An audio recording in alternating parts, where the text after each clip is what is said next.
నమస్తే, welcome to global roundup.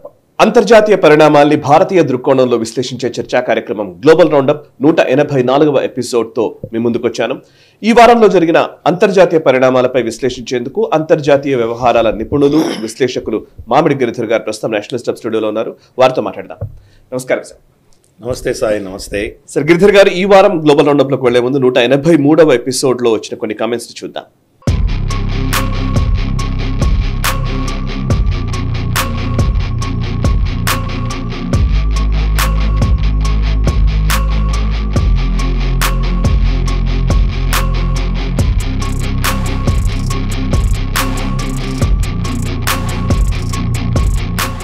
So చూసారు కదా, 183వ ఎపిసోడ్లోని కమెంట్స్ అవి. 184వ ఎపిసోడ్ ఇది.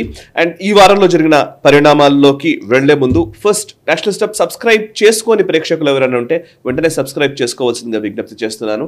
అండ్ 1 మిలియన్ సబ్స్క్రైబర్స్కి అతి చేరువలో నేషనల్ స్టెప్ ఉంది. ఇంకా 5-6 వేల మంది సబ్స్క్రైబర్స్ యాడ్ అయితే ఈ 1 మిలియన్ మార్క్ని మనం చేరుకోబోతున్నాం. ఈ 1 మిలియన్ మార్క్కి రావడానికి ఇందులో ప్రతి ఘట్టంలోనూ, ప్రతి అంశంలోనూ, ప్రతి పరిణామంలోనూ ఈ నేషనల్ స్టెప్ జర్నీలో చేదోడు వాదోడుగా మాకు అన్ని రకాలుగా ఒక రకంగా చెప్పాలంటే కంటెంట్ పరంగా కావచ్చు, లేకపోతే మోరల్లీ, లేకపోతే వెళుతున్న పద్ధతిలో మాకు ఏవైనా మార్పులు చేర్పులు చేయడంలో కావచ్చు, గిరిధర్ గారి పాత్రను నేను అసలు ఎక్కడా కూడా నేను విస్మరించలేను. సో ఈ జర్నీలో గిరిధర్ గారితో ఈ గ్లోబల్ రౌండప్ జర్నీ ఇంకా 184 ఎపిసోడ్కి చేరుకుంది. సో ఇది 200 ఎపిసోడ్కి అతి చేరువలోకి కూడా వస్తోంది. సో ఇట్లాంటి టైంలో అండ్ గిరిధర్ గారితో ఇంకా స్పెషల్ షోస్ మేము ప్లాన్ చేస్తూ ఉన్నాము. ఛానల్ కూడా ఇంకా పెద్ద స్థితికి తీసుకువెళ్ళడానికి అనేక ప్రయత్నాలు చేస్తున్నాము. సో ఈ క్రమంలో మీ అందరి సహాయ సహకారాలు మాకు అవసరము. సో ప్లీజ్ సబ్స్క్రైబ్ చేసుకోండి, 10 మందికి తెలియజేయండి. ఈ నేషనల్ స్టెప్ ఒక పెద్ద ఆర్గనైజేషన్గా, media alternate to the mainstream media అన్నట్టుగా మనం దీన్ని బిల్డ్ చేసే ప్రయత్నం చేస్తున్నాము. మీ అందరి బ్లెస్సింగ్స్ నాకు కావాలి. సో ఈ వీడియోని ఫస్ట్ లైక్ చేసి కమెంట్స్ ద్వారా మీ అభిప్రాయాలు కూడా మాతో పంచుకోవాల్సిందిగా విజ్ఞప్తి చేస్తూ ఇక ఈ వారం గ్లోబల్ రౌండప్లోకి వెళదాం. సార్ నమస్కారం. ఇంకా మొత్తానికి 184 ఎపిసోడ్లోకి మనం ఎంటర్ అవుతున్నాము. ఈ వారం చాలా ఇంపార్టెంట్ డెవలప్మెంట్స్ అంతా కూడా అమెరికా, ఫ్రాన్స్లోనే కనబడుతున్నాయి. సో నరేంద్ర మోదీ గారి పర్యటన అటు ఫ్రాన్స్ ఇటు అమెరికాలో జరిగింది. అండ్ ఆల్మోస్ట్ మనం రికార్డ్ చేసే టైంకి నరేంద్ర మోదీ గారు అమెరికాలోనే ఉన్నారు. యుఎస్ నుంచి ఆయన వెనుదిరగడానికి టెలికాస్ట్ అయ్యే టైంకి ఆయన ఇండియాకి చేరుకోవచ్చు. So but PM Modi US ట్రిప్ని, దానికి ఉన్న ప్రాధాన్యతని ఫస్ట్ చెప్తారా? అక్కడ అనేక మందిని కలుస్తూ ఉన్నారు. ట్రంప్తో మీటింగు, లేకపోతే తులసి గబాడ్తో మీటింగు, ఎన్ఎస్ఏతో మీటింగు, ఎలాన్ మస్క్తో సమావేశం, ఇవన్నీ జరిగాయి కదా. బట్ ఫస్ట్ అసలు మోదీ అమెరికా పర్యటనకున్న సిగ్నిఫికెన్స్ ఏంటి, ప్రాధాన్యత ఏంటి? ఫస్ట్ దాని గురించి చెప్పండి. ట్రంప్ రెండవసారి రాష్ట్రపతిగా ఎన్నికై వచ్చిన తర్వాత ఆయన గతసారి కంటే కూడా ఈసారి చాలా అగ్రెసివ్గా ముందుకు వెళ్తున్నారు. రోజుకి కనీసం అంటే ఒక 10, 15, 20 ఫస్ట్ 2-3 రోజులు అయితే 100 పైబడి ఆయన ఎగ్జిక్యూటివ్ ఆర్డర్స్ ఇష్యూ చేయడము. అంటే ఎంతో వేగంగా ఆయన పనిచేస్తున్నారంటే కనుక అసలు ఎంతో కాలం డిలే అయిపోయింది, మనకు సమయం లేదు, అన్నీ ఈరోజే చేయాలి అన్న దృష్ట్యా చాలా అగ్రెసివ్గా వెళ్తున్నారు ఆయన. దీనివల్ల అమెరికాలో కావచ్చు, ప్రపంచవ్యాప్తంగా కావచ్చు పెద్ద ఎత్తున మనకు మార్పులు చూస్తున్నాము, పెద్ద ఇంపాక్ట్స్ చూస్తున్నాం మనం. కాబట్టి భారతదేశము అటువంటి పరిస్థితులలో ముందస్తుగానే వెళ్ళి మనం మన ఇంట్రెస్ట్ను కాపాడుకుని మనకు రాబోయే రోజుల్లో ఈ యొక్క ట్రంప్ చేస్తున్నటువంటి కార్యక్రమాల్లో ఎలా మన సైడ్ మనకు ఉన్నటువంటి సమస్యలను పరిష్కరించుకోవాలి, మనకు అమెరికా నుంచి ఎటువంటి లాభాలు తెచ్చుకోవాలి, అలాగే మన మీద ఆయన మోపబోయేటువంటి ఛాలెంజెస్ ఏమైనా ఉంటే దాన్ని ఎలా అధిగమించాలి, ఇవన్నీ కూడాను ముందస్తుగానే మనం దాన్ని ఏదో విధంగా దాన్ని మనం మేనేజ్ చేయాలన్న ఉద్దేశంతో మోదీ గారు ఇంత తొందరగా వచ్చారు అక్కడికి. మోదీ గారి కంటే ముందర ముగ్గురే కలిశారు ఆయన్ని. మనకు తెలుసు, జాపనీస్ ప్రైమ్ మినిస్టర్ కలిశారు, తర్వాత మనకు జార్డన్ కింగ్ కలిశారు, తర్వాత ఇప్పుడు మోదీ గారు కలుస్తున్నారు. సో ఇదేంటంటే మనకు ముందు ఫస్ట్ మూవర్ అడ్వాంటేజ్ అంటారు కదా, అది మనకున్నది ఈరోజు. డొనాల్డ్ ట్రంప్కి మోదీ గారికి గతంలో మంచి మైత్రి ఉన్న మాట వాస్తవం అయినా కానీ కూడా బైడెన్ ప్రభుత్వం హయాంలో మోదీ గారు స్ట్రాటజిక్గా బైడెన్తో కూడా చాలా మైత్రి మెయింటైన్ చేశారు. అమెరికన్ ఇంట్రెస్ట్, అమెరికా భారతీయ రిలేషన్షిప్స్ ఏవైతే ఉన్నాయో బైడెన్ హయాంలో కూడా చాలా పటిష్టంగా ఉండేవి.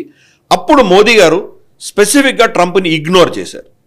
ట్రంప్ని పట్టించుకోలేదు. ఎస్పెషలీ క్యాంపెయినింగ్ జరుగుతున్నప్పుడు ట్రంప్ 4 రోజుల్లో మోదీని కలవబోతున్నాను అని ఆయన యాక్చువల్గా అఫీషియల్గా స్టేట్మెంట్ ఇచ్చినా మోదీ గారు ట్రంప్ని కలవలేదు. కాబట్టి కొంత ఇటువంటి ఇబ్బందులు ఉన్నాయేమో అని చెప్పి అప్పుడు ప్రశ్నించారు కూడా. ఆయనని ఇనాగ్రేషన్కి పిలవలేదు అన్నటువంటి కొన్ని ఏవైతే అక్యూజిషన్స్ వచ్చినాయో వీటన్నిటినీ బేఖాతరు చేసి మోదీ గారు ఇప్పుడు వెళ్ళి మళ్ళీ ఆ రిలేషన్షిప్ వాళ్ళిద్దరి మధ్యలో ఉన్నటువంటి బాంధవ్యాన్ని మళ్ళీ పునఃస్థాపించే దిశగా వెళ్ళారు. ఈసారి మాత్రం ట్రంప్ అసలు ఎవరిని పట్టించుకోకుండా బేఖాతరు చేస్తూ ఆయన కంప్లీట్గా ట్రాన్సాక్షన్గా వెళ్తున్నారు. అమెరికాకి ఏది ఇంట్రెస్ట్లో ఉన్నాయో అమెరికన్ ఇంట్రెస్ట్కి ఆయన దృష్టిలో ఏది చేయాలనుకుంటున్నారో అది చేసుకుంటూ వెళ్తున్నారు. ఎదుటి మనిషిని లెక్క చేయకుండా చేస్తున్నారు. కానీ మోదీ గారిని కలిసిన తర్వాత మోదీ గారితో చర్చల్లో చాలా మనకు చూస్తే కనుక ఆయన దుందుడుకు చర్యలని కొంతవరకు తగ్గించుకున్నట్లు మనకు కనిపిస్తుంది. ఓకే, ఒక టారిఫ్ విషయంలో మాత్రం తగ్గలేదు ఆయన. దానివల్ల మనకు నష్టం కూడా లేదు, లాభం కూడా లేదు.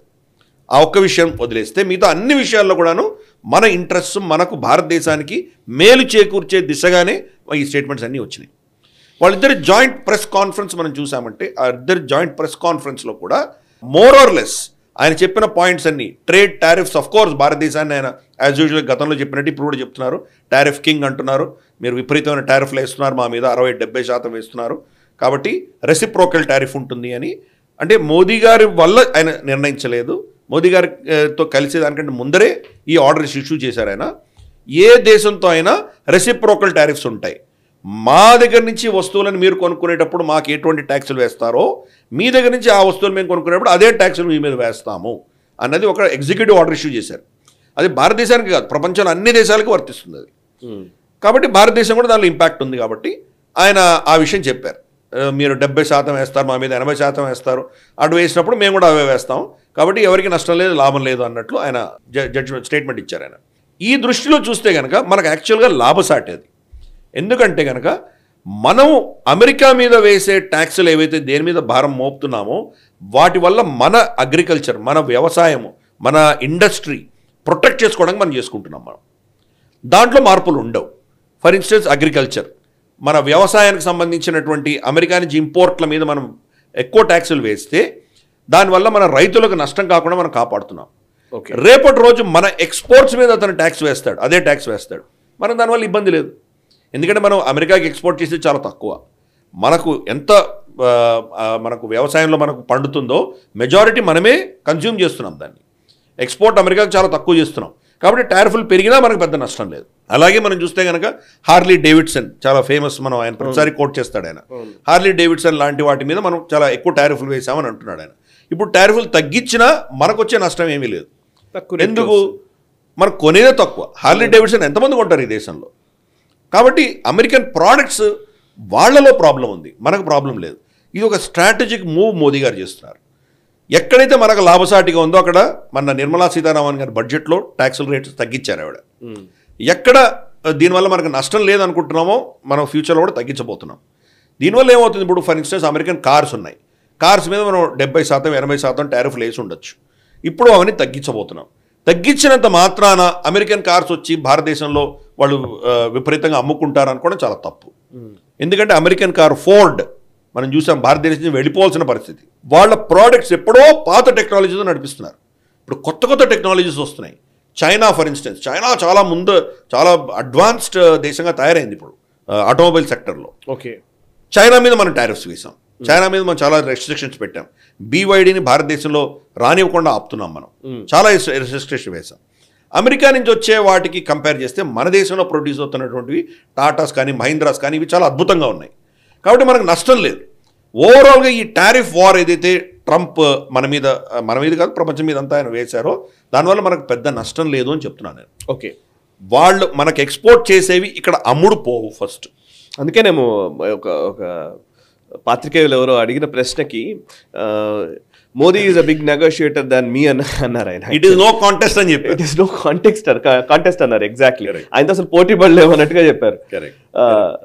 అంటే ఒకటి సరే, నెగోసియేషన్ చేసేటప్పుడు ఏం మాట్లాడతాం అన్నది ఒక అంశం అయితే దాంట్లో కూడా ఆయన మోదీ గారు చేసిన ఇదంతా కూడా ఏంటంటే ట్రంప్ యొక్క ఈగోని ఫస్ట్ హ్యాండిల్ చేశారు. కరెక్ట్, ట్రంప్ని ఆయన అహంకారానికి కొంచెం మందు రాసినట్టు చేసేసి మనకు కావాల్సిన మనం తెచ్చుకుంటున్నాం. ఈ మోదీ గారి విజిట్లో 2-3 పెద్ద టేక్అవేస్ ఉన్నాయి. ఫస్ట్ మేజర్ టేక్అవే ఏంటంటే కనుక F-35 కొంటున్నాం మనం. F-35 అన్నది మనకు ఒక ఏమంటారంటే ఒక జనరేషనల్ షిఫ్ట్. కరెక్ట్. ఇంతవరకు మనం అమెరికా నుంచి స్ట్రాటజిక్గా ఎటువంటి అస్త్రాలు కొనలేదు. అంటే అది లేకపోతే మన పని జరగదు అన్నటువంటివి ఏవి కొనలేదు వాళ్ళ దగ్గర. చినాక్స్ కొన్నాము, ఏదో ఇంకా అపాచీ హెలికాప్టర్స్ కొన్నాము, ఏదో ట్రాన్స్పోర్ట్ ఎయిర్క్రాఫ్ట్స్ కొన్నాము, హావిట్జర్ గన్స్ ఏవో కొన్నాము, ఇప్పుడు ప్రెడేటర్ డ్రోన్స్ తీసుకుంటున్నాం. ఇవన్నీ లేకపోయినా మనం వేరే చేసుకోవచ్చు. మనకు ఆల్రెడీ బోఫర్స్ గన్స్ లాంటివి చాలా ఉన్నాయి, ఫీల్డ్ గన్స్ మనకు చాలా ఉన్నాయి, కొరియా నుంచి తెచ్చుకున్నాము, L&T తయారు చేస్తుంది, మనకు చాలా ఉన్నాయి. అమెరికా నుంచి 777 కొనకపోయినా మనకి పెద్ద నష్టం లేదు. అపాచీ హెలికాప్టర్ లాంటివి మన దగ్గర ధ్రువ్ అని ఇంకేదో ప్రచండ అని మన దగ్గర బోల్డ్ మన దగ్గరే ఉన్నాయి. కాబట్టి అవి కొనకపోతే మనకు నష్టం లేదు. కానీ ఫైటర్ ఎయిర్ క్రాఫ్ట్స్ ఇంతవరకు మనం రష్యా నుంచి కొన్నాం. మనకు మిరాజ్ కావచ్చు, మిరాజ్ ఆఫ్ కోర్స్ మనం ఫ్రాన్స్ నుంచి కొన్నాం, సుకోయ్ కావచ్చు, మిగ్గులు కావచ్చు, ఇవన్నీ ఏవైతే ఉన్నాయో వీటిని రీప్లేస్ చేస్తూ ఎప్పుడు అమెరికన్ ఎయిర్క్రాఫ్ట్ కొనలేదు మనం. రఫేల్ తీసుకున్నాం ఫ్రాన్స్, రఫేల్ ఫ్రాన్స్ నుంచి తీసుకున్నాం, అమెరికా నుంచి తీసుకోలేదు. Of course France fifth generation, fifth generation, in fact little more than fifth generation, advanced. ఈ రోజు F-35 మించింది లేదు ఈ రోజు. ఓకే, రేపటి రోజు ఆఫ్ కోర్స్ 6th జనరేషన్ అంటున్నారు, ఏమని అంటున్నారు, కానీ ఈ రోజు F-35 నుంచి మించిన స్టెల్త్ ఫైటర్ లేదు ప్రపంచంలో. ఓకే, రష్యా క్లెయిమ్ చేస్తోంది Su-57 మా దగ్గర ఉంది అని. అదే గ్రేట్నెస్ మనకు ఎల్హంకాలో జరుగుతున్న ఏరో ఎక్స్ప్రెస్ షోలో ఈ 2 ఎయిర్క్రాఫ్ట్స్ కూడా డిస్ప్లే వచ్చాయి అక్కడికి. అంటే అమెరికన్, రష్యన్ ఇద్దరి హైయెస్ట్ బెస్ట్ ఎయిర్క్రాఫ్ట్స్ ప్రపంచంలో ఒక ఎయిర్ బేస్ మీద ఒకటే రన్వే మీద ఎప్పుడూ లేవు. అవి మొదటిసారి భారతదేశంలో మనం ఆ 2 వచ్చాయి ఇక్కడికి. అది మనం F-35 కొంటున్నాం. ఫస్ట్ టైం మనం మేజర్ డెసిషన్ తీసుకున్నాం. దీనివల్ల ఫ్లిప్ సైడ్ మనకు ఇబ్బందులు కూడా ఉండొచ్చు. రేపు అమెరికా మనల్ని వెపనైజ్ చేసి మనకు కావాల్సినప్పుడు ఇబ్బంది పెట్టడం, దానికి పార్ట్స్ ఇవ్వకపోవడం, ఇటువంటి సమస్యలు రావచ్చు. కానీ చూద్దాం, ఇప్పుడు అనౌన్స్మెంటే జరిగింది వీళ్ళిద్దరి మధ్యలో. నెగోసియేషన్స్ ఎలా అవుతాయో, దాని కో ప్రొడక్షన్ ఏమవుతుందో, ఇవన్నీ తర్వాత అంశాలు తర్వాత వస్తాయి. ముందరైతే డొనాల్డ్ ట్రంప్ ఈగో సాటిస్ఫై అయిపోయింది. చూడు, నేను భారతదేశాన్ని $1 బిలియన్ అమ్ముతున్నానని చెప్పేసుకోగలిగాడు. తర్వాత ఏమవుతుందో తర్వాత చూద్దాం. ఈ నెగోసియేషన్ 2-3 సంవత్సరాలు పట్టచ్చు, 4 సంవత్సరాల తర్వాత ట్రంపే ఉండకపోవచ్చు. కానీ ఒక స్ట్రాటజిక్ షిఫ్ట్ మాత్రం మనం చేసాం ఇక్కడ. ఇది మేజర్ అచీవ్మెంట్. రెండవది, బంగ్లాదేశ్ గురించి ఆయన ప్రశ్నించినప్పుడు ప్రధానమంత్రి మోదీ చూసుకుంటారు అన్నారు. అసలు అది నిజంగా అసలు షాకింగ్ ఆన్సర్ అది ఒక రకంగా చెప్పాలంటే. ఎందుకంటే అలెక్స్ సోరోస్ బంగ్లాదేశ్కి వెళ్ళి రావడం, ఆయన ఈవెన్ రిపోర్టర్ కూడా అడిగిన ప్రశ్న కూడా అదే. సోరోస్ వెళ్ళాడు, బంగ్లాదేశ్కి వెళ్ళాడు, సో బంగ్లాదేశ్లో ఇంతకుముందు డీప్ స్టేట్ పనంతా చేస్తూ ఉన్నారు, సో మీరు బంగ్లాదేశ్ మీద మీ స్టాండ్ ఏంటి అని అడిగితే అసలు ట్రంప్ ఆన్సర్ చెప్పకుండా పూర్తిగా మోదీకి అప్ప చెప్తున్నాను అన్నట్టుగా మాట్లాడడం అనేది significant thing, right? Correct, absolutely. అంటే ఆయనకు చాలా, ఆయన నెత్తి మీద చాలా ఉన్నాయి.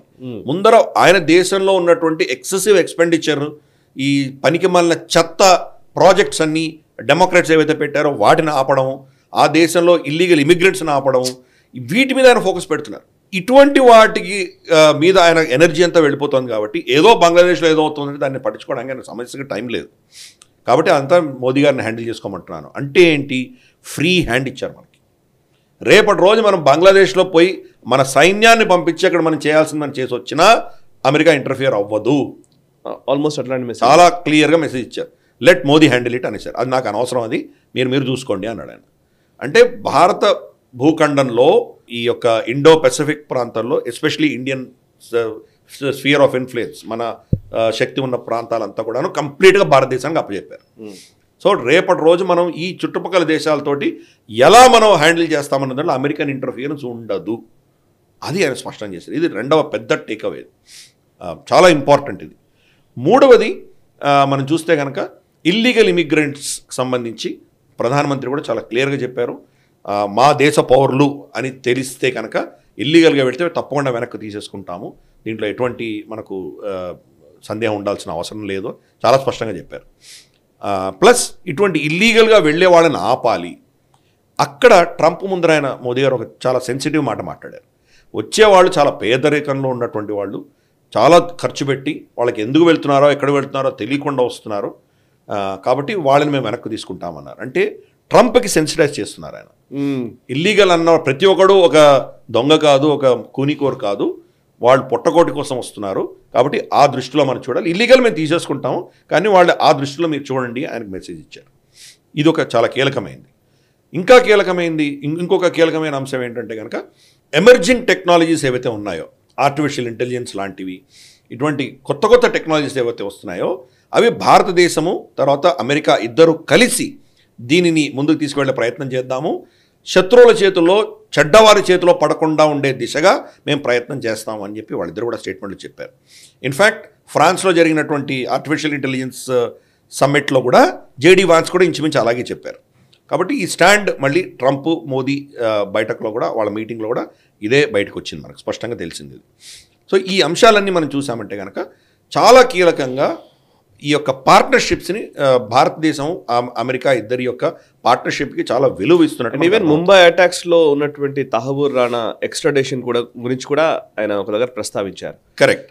అంటే అఫ్ కోర్స్ అది ఆల్రెడీ వాళ్ళ కోర్ట్స్ క్లియర్ చేసాయి. ఇంకా అడ్మినిస్ట్రేటివ్ డెసిషన్ ఒకటే పెండింగ్ ఉండింది, అది దాన్ని ఆయన క్లియర్ చేశారు.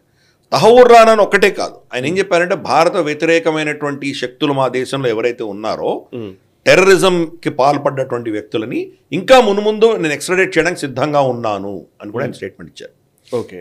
సో ఇది చాలా సిగ్నిఫికెంట్. అంటే మనకు ఈ ఖలిస్తానీ టెర్రరిస్టులు కావచ్చు, లేదా ఇతరత్ర మనకు ఇక పాకిస్తాన్ ప్రేరేపిత శక్తులు ఎవరైతే ఉన్నారో వాళ్ళందరినీ కూడా మనం రేపటి రోజు ఎక్స్ట్రాడైట్ చేయమని ట్రంప్ని అడిగి మనకు తీసుకొచ్చేటువంటి అవకాశాలు ఉన్నాయి. అఫ్ కోర్స్ వాళ్ళ డీప్ స్టేట్ కొంత వాళ్ళని ప్రొటెక్ట్ చేస్తున్న వాళ్ళు కొంతమంది ఉండొచ్చు. ఫర్ ఇన్స్టెన్స్ డేవిడ్ కోల్మెన్ హెడ్లీని వాళ్ళు పంపిస్తారా లేదా ఈ విషయం మనకు తెలియదు.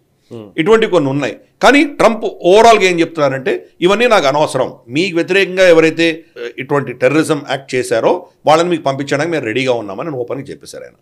ఇది కూడా ఒక మేజర్ అచీవ్మెంట్ కింద మనం భావించాలి. సో ఇటువంటివి చాలా అంశాలలో మనకు ఊరట కలిగించినటువంటి అంశాలు మనకు స్పష్టంగా కనిపిస్తున్నాయి. కానీ ఇబ్బందికరమైన అంశాలు మరి చర్చించే ఉండొచ్చు, అది బయట అయితే మాట్లాడలేదు. ఫర్ ఇన్స్టెన్స్ చాబహార్ గురించి ఎక్కడ ప్రస్తావన రాలేదు. కరెక్ట్. ఇరాన్కి సంబంధించి చాబహార్ మరి మనకు దానికి ఎగ్జంప్షన్ ఇస్తారా, లేదా మన మీద ఆంక్షలు విధిస్తే మనకు చాబహార్ ఏమవుతుంది, ఇది ఒక మేజర్ నాకు ఈ మొత్తం డిస్కషన్స్లో ఇది సైలెంట్గా దీని గురించి చర్చలో ఎక్కడ ఎవరు ప్రస్తావించకుండా ఉన్నటువంటి అంశం ఇరాన్ చాబహార్. ఇంకొక కీలకమైన స్టేట్మెంట్ ఆయన ఇచ్చారు. India Middle East economic corridor ఏదైతే ఉందో, India Middle East Europe economic corridor IMEEC, last G20లో మనం ఏదైతే దాని గురించి చర్చించామో దాని గురించి ప్రస్తావిస్తూ డొనాల్డ్ ట్రంప్ ఏం చెప్పారంటే India to Israel, Israel to Italy అన్నారు ఆయన. మధ్యలో వెస్ట్ ఏషియా, గల్ఫ్ దేశాల గురించి ఏం ప్రస్తావించలేదు ఆయన.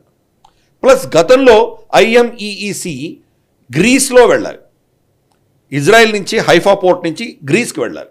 గ్రీస్ కాకుండా ఈసారి ఆయన ఇటలీ పేరు చెప్తున్నారు ఆయన. అంటే మరి దాని ఆలోచన దృక్పథం మారిందా? జార్జియో మెలోనియా ఉంది ఇటలీలో, జార్జియో మెలోనీ మరి ఆవిడ కూడా రైట్ వింగరే, డొనాల్డ్ ట్రంప్ రైట్ వింగరే. మరి ఇది ఏ దిశగా పరిణామం చెందుతుందో మనం చూడాలి.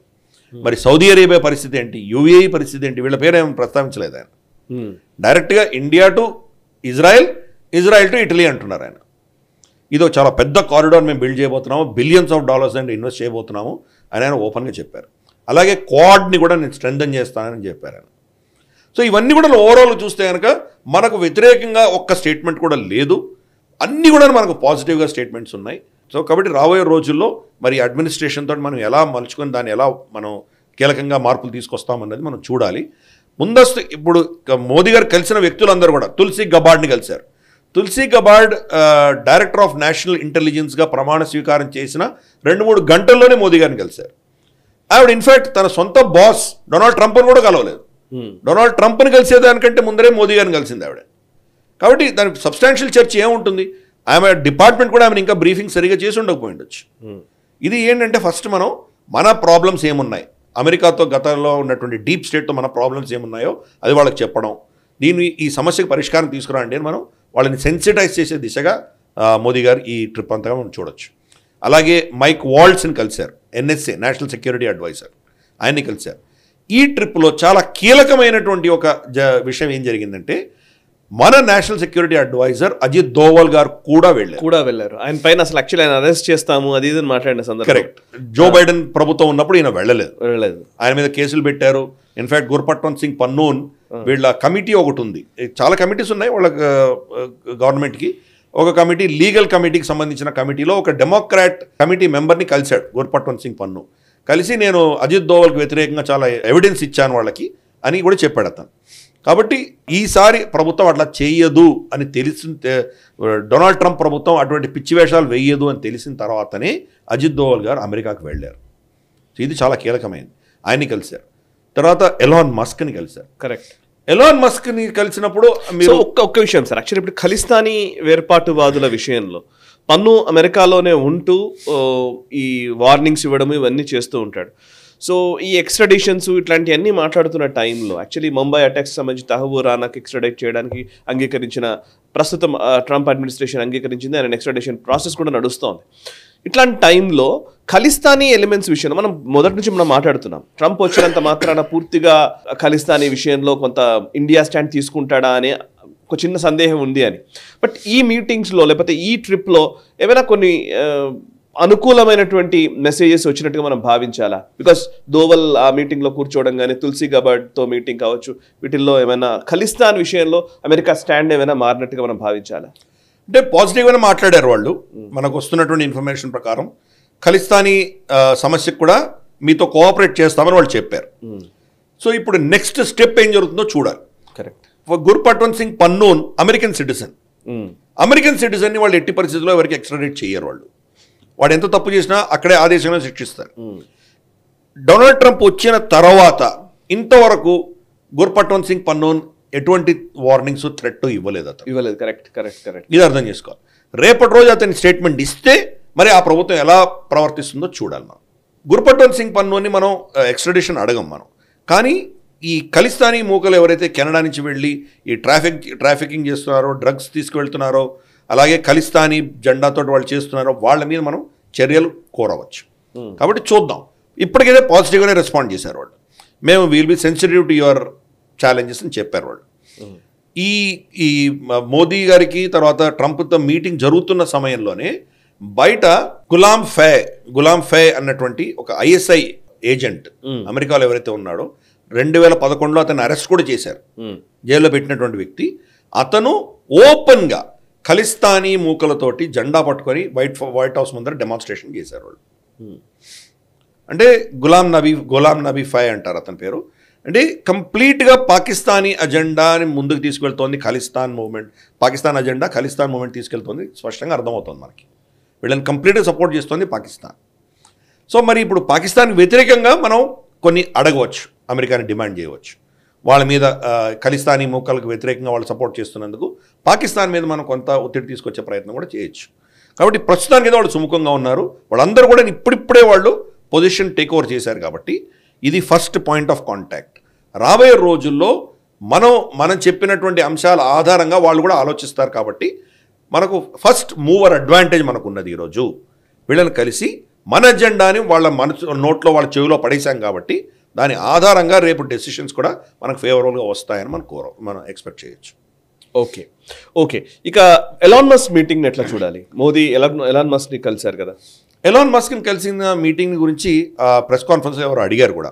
మరి కలిశారు కదా మీరు ఎలాన్ మస్క్ని, బిజినెస్ మాట్లాడారా మీరు అన్నారు. దానికి మోదీ గారు వేగ్ ఆన్సర్ ఇచ్చారు. ఏమన్నారంటే, ఫస్ట్ నేను ఎలాన్ మస్క్ని ప్రైమ్ మినిస్టర్ అవ్వకముందు నుంచి కూడా నాకు తెలుసు. నేను గుజరాత్ చీఫ్ మినిస్టర్గా ఉన్నప్పుడు కూడా ఎలాన్ మస్క్ని కలిసామండి నేను. కాబట్టి మా బాంధవ్యం చాలా రోజులుగా ఉంది అని ఒక స్టేట్మెంట్ ఇచ్చారు ఫస్ట్. సెకండ్, వాళ్ళ కుటుంబం వచ్చారు. వాళ్ళ కుటుంబం చూసాం అక్కడంతా. వాళ్ళ పిల్లలు వాళ్ళతో ఆడుకోవడం, పిల్లలకేవో మన దేశానికి సంబంధించిన కార్టూన్స్ ఇవేవో కొన్ని ఇచ్చారు వాళ్ళకి. మన సాంప్రదాయమైనటువంటి మన పురాణ ఇతిహాసాలకు సంబంధించిన కార్టూన్స్ ఏవో కొన్ని ఇచ్చారు పిల్లలకి. సో అది అలా జరిగింది. అంటే కుటుంబపరమైన మీటింగ్ కిందనే అభివర్ణించారు మోదీ గారు. బిజినెస్ సంబంధించి, స్పేస్కి సంబంధించి కొన్ని మన మన రెండు దేశాల యొక్క డెవలప్మెంట్ గురించి, ప్రజల శ్రేయస్సు గురించి, పీస్ గురించి ఇటువంటివన్నీ చర్చించామని అది వదిలేశారు. అంటే బిజినెస్ గురించి ఏం మాట్లాడామో చెప్పలేదు ఆయన.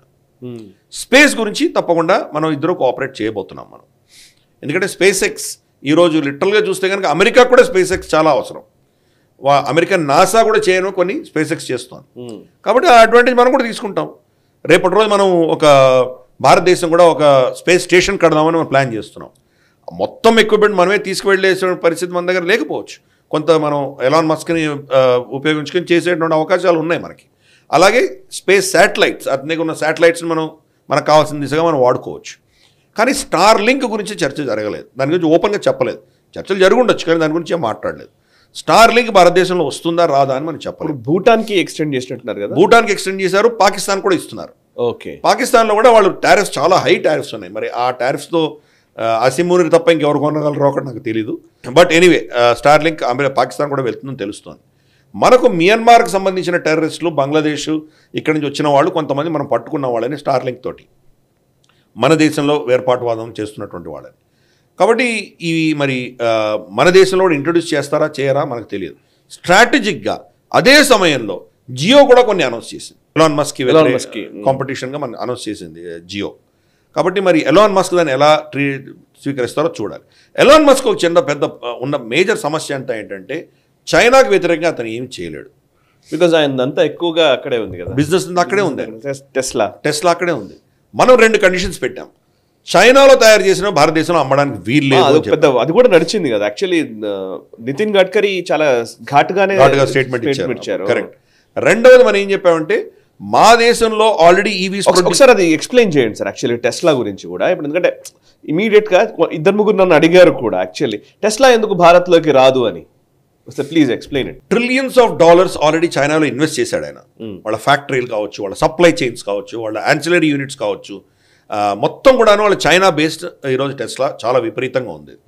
కాబట్టి ప్రొడక్షన్ లైన్ అంతా అక్కడే ఉంది. మళ్ళీ అంత బిలియన్స్ ఆఫ్ డాలర్స్ మళ్ళీ ఇంకో దేశంలో ఇన్వెస్ట్ చేసేటువంటి పరిస్థితి లేదు ఆయనకి. ఆయన మార్కెట్ కూడా చైనాలోనే ఉంది.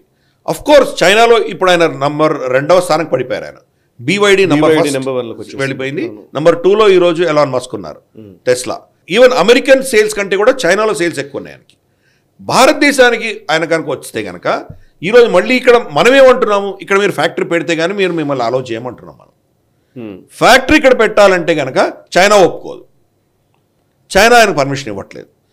కాబట్టి ఆయన ఏమనుకున్నారు, భారతదేశం పర్మిషన్ ఇస్తే చైనాలో మ్యానుఫ్యాక్చర్ చేసిన టెస్లా భారతదేశంలో తీసుకొచ్చి అసెంబుల్ చేద్దాం అనుకున్నాడు ఆయన. అంటే కాంపనెంట్స్ చైనాలో తయారవుతాయి, భారతదేశంలో ఓన్లీ అసెంబ్లింగ్ ప్లాంట్ పెట్టుకోవచ్చు, దీంతో మేడ్ ఇన్ ఇండియా పేరిట మనం అమ్ముకోవచ్చు అని ఆయన ప్లాన్ చేశారు. మనం ససేమిరా అన్నాం, మొత్తం సప్లై చైన్ భారతదేశంలో పెట్టాలి మీరు అని కండిషన్ పెట్టాం మనం. అందుకని రావట్లేదు.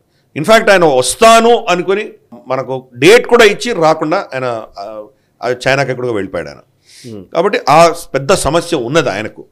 మనం చాలా క్లియర్గా ఉన్నాము. 2 అంశాల్లో మేము కాంప్రమైజ్ అవ్వమని చెప్పాం.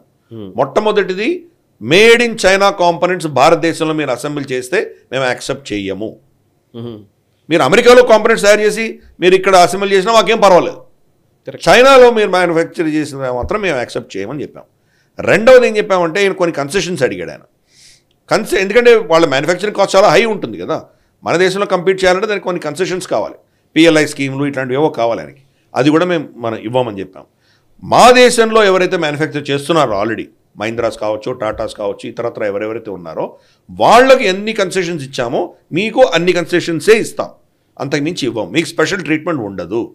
ఈ 2 కండిషన్స్ మనం పెట్టాం. అందుకని ఆయన రాలేకపోతున్నాడు. ఓకే, రాలేకపోయేదో ఒక విషయం. రెండవది, చైనా ఒత్తిడి వల్ల మనకు వ్యతిరేకంగా కూడా కొన్ని కార్యకలాపాలు చేసేటువంటి ప్రమాదం ఉంది. అందుకని మోదీ గారు ఆయన్ని కలిసి కొంత బహుశా ఆయనకు ఇటువంటి చర్యలు చేయకుండా బహుశా ఆయన ఏం చేశారో మనకు తెలియదు. అందుకని అఫీషియల్గా ఎలాన్ మస్క్ కానీ మోదీ గారు కానీ వాళ్ళిద్దరి మధ్యలో ఎటువంటి చర్చలు జరిగినాయి, ఏం ఒప్పందాలు అయినాయి, ఇవేమి ఎవరికి చెప్పలేదు. ఇది అర్థం చేసుకోవాలి. సో చూద్దాం రాబోయే రోజుల్లో మరి ఇది ఏ దిశగా వెళ్తుందో. స్పేస్ కోఆపరేట్ చేయడానికి సిద్ధంగా ఉన్నాము. స్టార్లింక్ తర్వాత టెస్లా, ఈ 2 విషయాల్లో మాత్రం ఇద్దరు సైలెంట్గా ఉన్నారు. కాబట్టి రెండిట్లో ప్రోగ్రెస్ ఉండకపోవచ్చు అని నేను అనుకుంటున్నాను. Okay, right sir. ఇక నెక్స్ట్ అంశము డోజ్. ఎలాన్ మస్క్తో మాట్లాడిన తర్వాత ఎలాన్ మస్క్తో మీటింగ్ జరిగింది. అదే టైంలో ఎలాన్ మస్క్ చాలా ఫైర్లో ఉన్నట్టుగా ఉంది. మీరు ఇందాక అన్నారు యాక్చువల్లీ ట్రంప్ ఆయన బాధ్యతలు తీసుకున్న వెంటనే టక టక టక టక టక చేయాల్సిన పనులన్నీ చేస్తున్నాడు. ఎగ్జిక్యూటివ్ ఆర్డర్స్ చాలా వరకు ఇష్యూ చేస్తున్నారు. ఇప్పుడు డోజ్ అయితే ఆల్మోస్ట్ కోట్లాది రూపాయల డబ్బులు వృధా చేస్తున్న వైనం గురించి అనేక కథనాలు బయటకు వస్తున్నాయి. ఇప్పుడు US ఎయిడ్లో జరుగుతున్న అవకతవకలు కావచ్చు, లేకపోతే అనేక రకాలుగా ఈ సేవ పేరిట ఇంకో పేరిట డీప్ స్టేట్ ఎలా ఖర్చు చేస్తుంది అనే అంశానికి సంబంధించి వందలాది ట్వీట్స్ రోజు ఎలాన్ మస్క్ చేస్తూ ఉన్నారు. అండ్ డోజ్ నుంచి చాలా ఇన్ఫర్మేషన్ బయటకు వస్తుంది. సో డోజ్ కార్యకలాపాలు ఏ విధంగా ఉన్నాయి, ఈ వారం రోజుల్లో జరిగినటువంటి పరిణామాల మీద ఒకసారి చెప్తారా? చాలా ఆశ్చర్యకరమైనటువంటి అంశాలు బయటకు వస్తున్నాయి. నిజంగా షాకింగ్ అనే చెప్పాలి. చాలా వాటిని చూస్తే ఎస్పెషల్లీ యుఎస్ ఎయిడ్ ఎలా దుర్వినియోగం చేశారో మనం చూసాం. మనం billions of dollars 5-star hotel ఖర్చు పెట్టారు ఈ ఇల్లీగల్ ఇమిగ్రెంట్స్ని పెట్టడానికి. In fact president Trump order issue చేసిన తర్వాత కూడా వీళ్ళు 5-star హోటల్స్కి పైసలు పంపించారు. అంటే ట్రంప్ హయాంలో కూడా వీళ్ళు అంటే ఎవరిని లెక్క చేయకుండా బేఖాతరు చేసి వాళ్ళ అజెండాను వాళ్ళు నడిపించుకునే ప్రయత్నం చేస్తున్నారు. గతంలో ఆల్రెడీ మనకు తెలుసు, ఎలాన్ మస్క్ ట్వీట్ చేశారు, పాకిస్తానీ ఓన్డ్ రూజ్వెల్ట్ హోటల్ కూడా వీళ్ళు బిలియన్స్ ఆఫ్ డాలర్స్ ఇచ్చారు వీళ్ళు ఎన్నో సంవత్సరాలుగా ఈ ఇల్లీగల్ ఇమిగ్రెంట్స్ని మెయింటైన్ చేయడానికి అని చెప్పి ఆయన స్టేట్మెంట్ ఇచ్చారు. సో అది ఒకటి ఎక్స్పోజ్ అయింది. రెండవది, ఏదో చాలా దేశాలలో ఆ దేశానికి ఎటువంటి సంబంధము లేనటువంటి అంశాలలో అక్కడ ఇన్వెస్ట్మెంట్స్ వెళ్ళినాయి. ఫర్ ఇన్స్టెన్స్ లిబియా కావచ్చు, ఆఫ్ఘనిస్తాన్ కావచ్చు, ఇక్కడంతా డిఈఐకి సంబంధించినటువంటి మనకు హోమోసెక్షువల్స్ కావచ్చు, లేదా మనకు ట్రాన్స్జెండర్స్ కావచ్చు, అటువంటి వాళ్ళ మీద ప్రోగ్రామ్స్ ఆ దేశాల్లో నడిపించారు. వాళ్ళకి ఏం సంబంధం అసలు? ఇంకేదో మస్టర్డ్, మస్క్ ఇటువంటి అంశాల మీద ఏదో పెద్ద పెద్ద ప్రోగ్రామ్స్ చేయడం అక్కడెక్కడో. సో ఇటువంటి పనికిమాలను అన్నీ చేసుకుంటూ వెళ్ళారు. అతి కిరాతక దారుణమైనవి ఏంటంటే కనుక జంతువులలో కూడా ట్రాన్స్జెండర్కి సంబంధించినటువంటి ఎక్స్పెరిమెంట్లకు ఫండింగ్ ఇచ్చింది. అప్పటి మనం మాట్లాడాలి యాక్చువల్లీ, అది మనం దీంట్లో కూడా కొలాప్స్ ఆఫ్ ద వెస్ట్ ఇంకా డీటెయిల్గా మాడదాం. అంటే ఇటువంటివన్నీ కూడా ఎక్స్పోజ్ చేసుకుంటూ వెళ్ళాడు ఎలాన్ మస్క్. ఇవన్నీ ఎందుకు పనికిమాల ఖర్చులు చేశారు వీళ్ళు, ఎటువంటి ఖర్చులు పెట్టారు, ఎటువంటి ఎన్జిఓలకు వీళ్ళు విపరీతంగా పైసలు ఇచ్చారు, ఆ పైసలతోటి అమెరికన్ ఇంట్రెస్ట్కి వ్యతిరేకంగా వీళ్ళు ఎలా చేశారు, టెర్రరిస్ట్ ఆర్గనైజేషన్స్కి అమెరికా ఎలా ఫండింగ్ ఇచ్చింది, ఇవన్నీ కూడా ఎక్స్పోజ్ చేసుకుంటూ వెళ్తున్నాడు ఆయన. రమారమి ఇప్పటి వరకు డాజ్ ఆపేసింది $880 మిలియన్ వర్త్ ఆఫ్ ప్రాజెక్ట్స్ అన్ని ఆపేశారు వాళ్ళు. రాబోయే రోజుల్లో స్పెసిఫిక్ డిపార్ట్మెంట్స్ని కూడా నేను అజైన్ చేయబోతున్నానని డొనాల్డ్ ట్రంప్ చెప్పారు. దాంట్లో especially defence, department of defence, DoD అంటారు. డిఓడిలో జరుగుతున్నట్టు అవకతవకల్ని ఆపడానికి నేను మళ్ళీ డాజ్ని పంపిస్తున్నాను అని చెప్పారు. నేను యాక్చువల్లీ డిఫెన్స్ రౌండప్లో దీన్ని కొంచెం డీటెయిల్గా కూడా కవర్ చేశాను నేను. ఓకే, దీంట్లో $800 బిలియన్ ఎక్కడ ఖర్చు పెట్టారో ఈ రోజు దాకా ఆడిట్లో తేలలేదు. $800 బిలియన్ వాళ్ళ పెంటగన్ ఆడిట్ చేస్తే ఎక్కడికి వెళ్ళాయో తెలియదు. ఖర్చులు అయితే ఉన్నాయి, ఎక్కడున్నాయి చూపించండి, ఎక్కడ ఖర్చు పెట్టారంటే ఎవరికి తెలియదు. మన డిఫెన్స్ బడ్జెట్, భారత defence budget $70 billion, China defence budget $250 నుంచి $300 billion. American defence budget $800 billion. అంటే అమెరికన్ డిఫెన్స్ బడ్జెట్ కంటే కూడా ఎక్కువ ఘోటాలా జరిగింది అక్కడ. అంటే ఎక్కడున్నా తెలియదంటే ఎవరికి ఖర్చు పెట్టారు, ఎక్కడికి వెళ్ళాయి, ఏదో మీరు ఖర్చు పెట్టారు, ఖర్చులు రాసినప్పుడు ఎక్కడో వెళ్ళి ఉండాలి కదా, అది తెలియదు వాళ్ళకి. బిలియన్స్ ఆఫ్ డాలర్స్ ఇలా వృధా చేశారు. వాటిని ఆపడానికి డాజ్ని నియమిస్తున్నారు. అలాగే డిపార్ట్మెంట్ ఆఫ్ ఎడ్యుకేషన్లో ఈ డిఈఐ, ట్రాన్స్జెండరు, ఈ యొక్క పనికిమాలిన చెత్త అజెండా తీసుకొని వాళ్ళు బిలియన్స్ ఆఫ్ డాలర్స్ ఖర్చు పెడుతున్నారు. దానిని ఆపే ప్రయత్నం డాజ్ చేస్తే కనుక వీళ్ళు సిఓటి, తర్వాత మనకు ఇలాన్ ఒమర్ ఇటువంటి వాళ్ళందరూ వచ్చి ధర్నాలు చేయడం మొదలుపెట్టారు. అంటే వీళ్ళకి ఇంకా ఎలా ఆపాలో తెలియని పరిస్థితిలో ఉన్నారు వీళ్ళు. గతసారి ట్రంప్ ప్రభుత్వంలో ఏం చేశారంటే ఒక ఎగ్జిక్యూటివ్ ఆర్డర్ ఇష్యూ చేస్తే డెమోక్రాట్స్కి టైం ఉండేది, మొత్తం ప్లాన్ చేసి దీనికి వ్యతిరేకంగా కోర్టులకు వెళ్ళడమో ఏదో చేసేవాళ్ళు వాళ్ళు. ఈసారి డొనాల్డ్ ట్రంప్ ఏ అప్రోచ్లో వెళ్ళారంటే 100 ఆర్డర్లు ఒకటే రోజు ఇష్యూ చేస్తున్నాడు ఆయన. 100లో వీళ్ళు దేన్ని పట్టుకోవాలి, ఇది ఎలా హ్యాండిల్ చేయాలో వాళ్ళకి అర్థం కాక ఇరుక్కుపోయారు వాళ్ళు.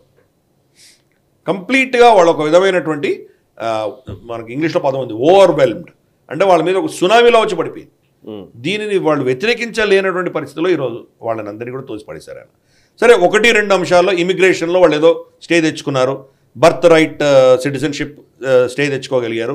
1-2 అంశాల్లో మాత్రమే వాళ్ళు ఆపగలిగారు, మిగతావన్నీ ఆపలేకపోతున్నారు.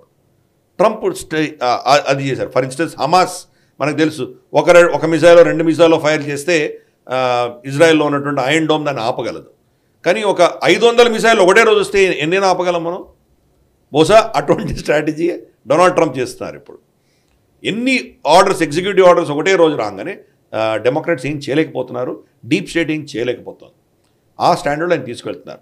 డాజ్ అనేది ఒక పవర్ఫుల్ వెపన్గా ఈరోజు ఆయన మొత్తం ఆ సిస్టమ్ని ప్రక్షాళన చేసే దిశగా ఆయన ప్రయత్నం చేస్తున్నారు. చూద్దాం ఇంకా ఎన్ని స్కెలిటన్స్ బయటపడతాయో. భారతదేశానికి సంబంధించి మన దేశంలో ఎంతమంది జర్నలిస్ట్కి వీళ్ళు ఫండింగ్ ఇచ్చారు, ఎంతమంది మోదీ గారికి వ్యతిరేకంగా హిందూ ముస్లిం ఇష్యూసు, అలాగే భాషాపరమైన ఇష్యూసు, ప్రాంతపరమైనటువంటి విద్వేషాలు రెచ్చగొట్టే దిశగా వీళ్ళని జర్నలిస్టులని ఎన్జిఓలని ఎలా వాడుకున్నారు, హర్ష్ మందర్ లాంటి వాళ్ళకి ఎలా పైసలు వెళ్ళినాయో, కాంగ్రెస్ పార్టీకి సంబంధించినటువంటి వ్యక్తులకి పైసలు ఎలా వెళ్ళినాయో, అరవింద్ కేజ్రీవాల్ లాంటి సంస్థలకు ఎలా వెళ్ళినాయో, ఇవన్నీ డొంకలు లాగుతున్నాడు మన ఎలాన్ మస్క్. కాబట్టి రాబోయే రోజుల్లో భారతదేశానికి సంబంధించి కూడా చాలా కీలకమైనటువంటి ఇవన్నీ రాబోతున్నాయి. ప్రాబ్లం ఏంటంటే అవి ఇన్ఫర్మేషన్ వచ్చినంత మాత్రాన సరిపోదు, భారత ప్రభుత్వం వాళ్ళ మీద చర్యలు తీసుకోవాలి. ఆ సంస్థల మీదే కాదు, ఆ సంస్థల వల్ల లాభం చెందినటువంటి సంస్థలు పార్టీలు ఎవరుతున్నారో వాళ్ళ మీద కూడా చర్యలు తీసుకోవాలి. Okay, Elon Musk, Donald Trump అమెరికాలో ఏం చేస్తున్నారో అటువంటి ప్రక్షాళన భారతదేశంలో కూడా చేయాలని మనం అందరం కోరుకోవాలి. Okay, right sir. ఇక ట్రంప్ ఎగ్జిక్యూటివ్ ఆర్డర్స్ గురించి ఒకసారి మనం మాట్లాడాలి. మీరు అన్నట్టుగా ఒక కుదుపు అయితే ఆ అమెరికన్ సొసైటీలో చాలా స్పష్టంగా కనబడుతుంది. ఇంత సీరియస్గా ఇన్ని నిర్ణయాలు ఒకే ఏకధాటిగా తీసుకుంటారా అని అందరూ ఆశ్చర్యం వ్యక్తం చేస్తున్న పరిస్థితి కనబడుతోంది. సో బైడెన్ కి సంబంధించినటువంటి సెక్యూరిటీని రివోక్ చేస్తూ నిర్ణయం తీసుకోవడం జరిగింది. అఫ్కోర్స్ జో బైడెన్కి రెగ్యులర్గా చేసే బ్రీఫింగ్ని ఆయన ఆపేస్తూ నిర్ణయం తీసుకోవడం జరిగింది. అండ్ దాన్ని ఆయన చెప్పారు, there is no need for Joe Biden to continue receiving access to classified information. So ఇది ఒకటి.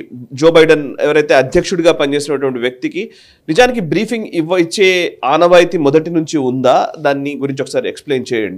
అండ్ ఇప్పుడు మన దగ్గర కూడా అంతే, అపోజిషన్ లీడర్కి ఇంటెలిజెన్స్ నుంచి బ్రీఫింగ్ ఏమి ఉండదు యాక్చువల్లీ నిజానికి. బట్ అక్కడ అట్లాంటి అనవాయితీ ఏమన్నా ఉందా, దాన్ని ఇప్పుడు ఆపినట్ట, ఒకసారి ఆ టెక్నికల్గా దాన్ని ఎక్స్ప్లెయిన్ చేయండి సార్. అండ్ రెండవది, ఐసీసీ పైన ఆయన చాలా గట్టిగానే ఆయన వ్యాఖ్యానాలు చేస్తూ ఉన్నారు. ఐసీసీకి ఫండ్స్ నేను ఆపేస్తానని మాట్లాడుతున్నారు. At the same south Africa పైన శాంక్షన్స్ వేసిన పరిస్థితి. సో ఆ డీటెయిల్స్ ఏంటి ఒకసారి చెప్తారా?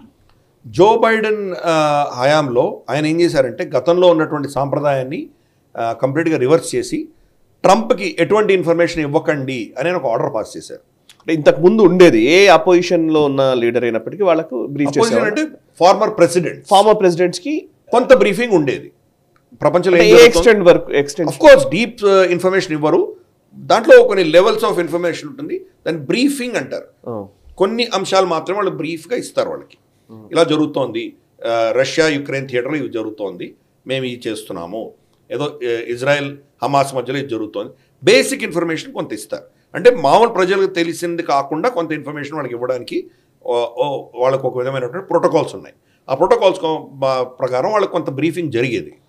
దానిని జో బైడెన్ వచ్చి ఆపేశాడు. ఆయన అందరూ మాజీ రాష్ట్రపతులకు వెళ్తుంది ఇది. ఎందుకంటే వాళ్ళ హయాంలో వాళ్ళు చేసుకున్నటువంటి వాళ్ళకి తెలిసినట్టు ఇన్ఫర్మేషను, ఇప్పుడు వస్తున్నట్టు ఇన్ఫర్మేషన్లో ఎక్కడైనా గ్యాప్స్ ఉన్నాయంటే బహుశా వాళ్ళు అడ్వైస్ చేయవచ్చు.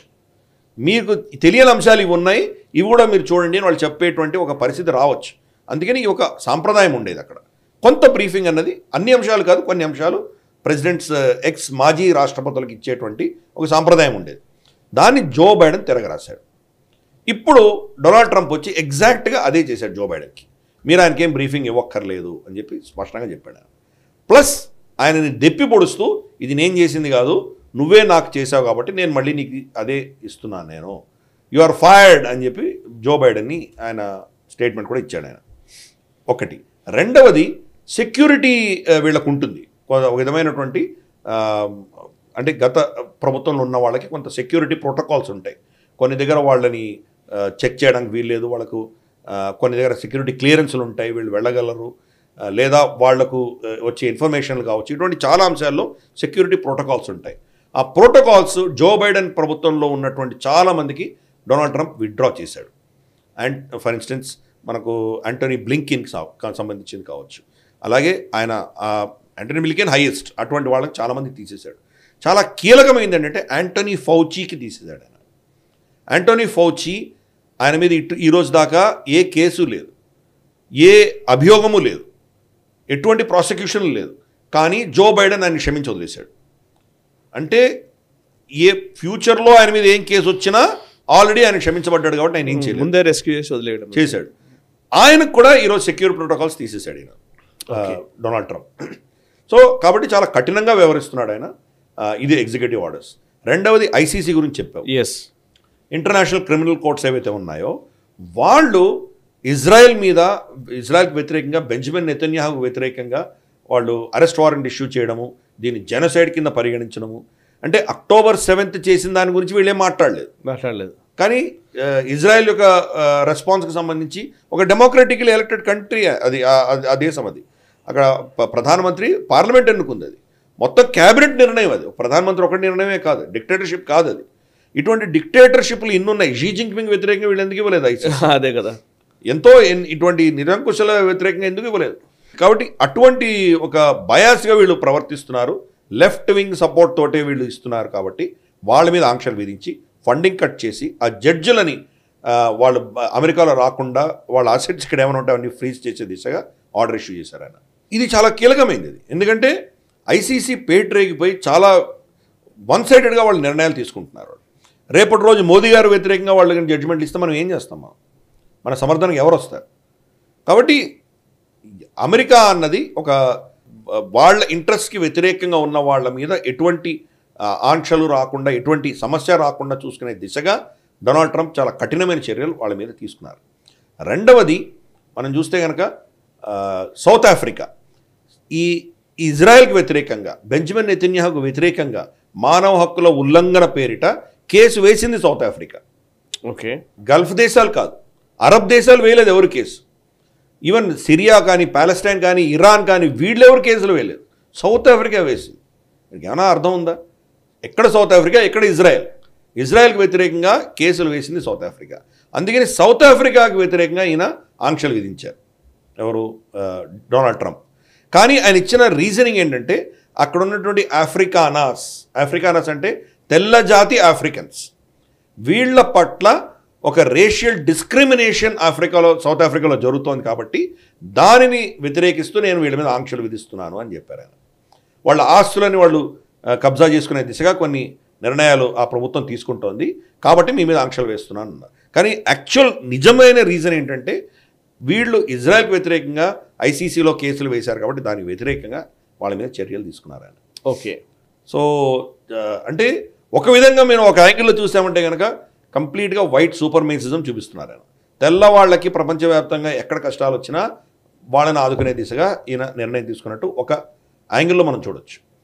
రెండో యాంగిల్ ఏంటంటే కనుక రైట్ వింగర్స్ని సపోర్ట్ చేస్తున్నాడు ఆయన, ఎస్పెషలీ అగెన్స్ట్ ఇస్లామిక్ టెర్రరిజం. ఈ పదాలు వాడారు ఆయన. మోదీ గారితో ఇంటర్వ్యూలో కూడా, ప్రెస్ కాన్ఫరెన్స్లో కూడా ఇస్లామిక్ టెర్రరిజం చాలా స్పష్టంగా ఆయన పదాలు వాడారు. మోదీ గారేమో ఆతంకవాద్ అన్నారు, అంతేగాని ఆయన ఎక్కడ కూడా ఇస్లాం పదం వాడలేదు.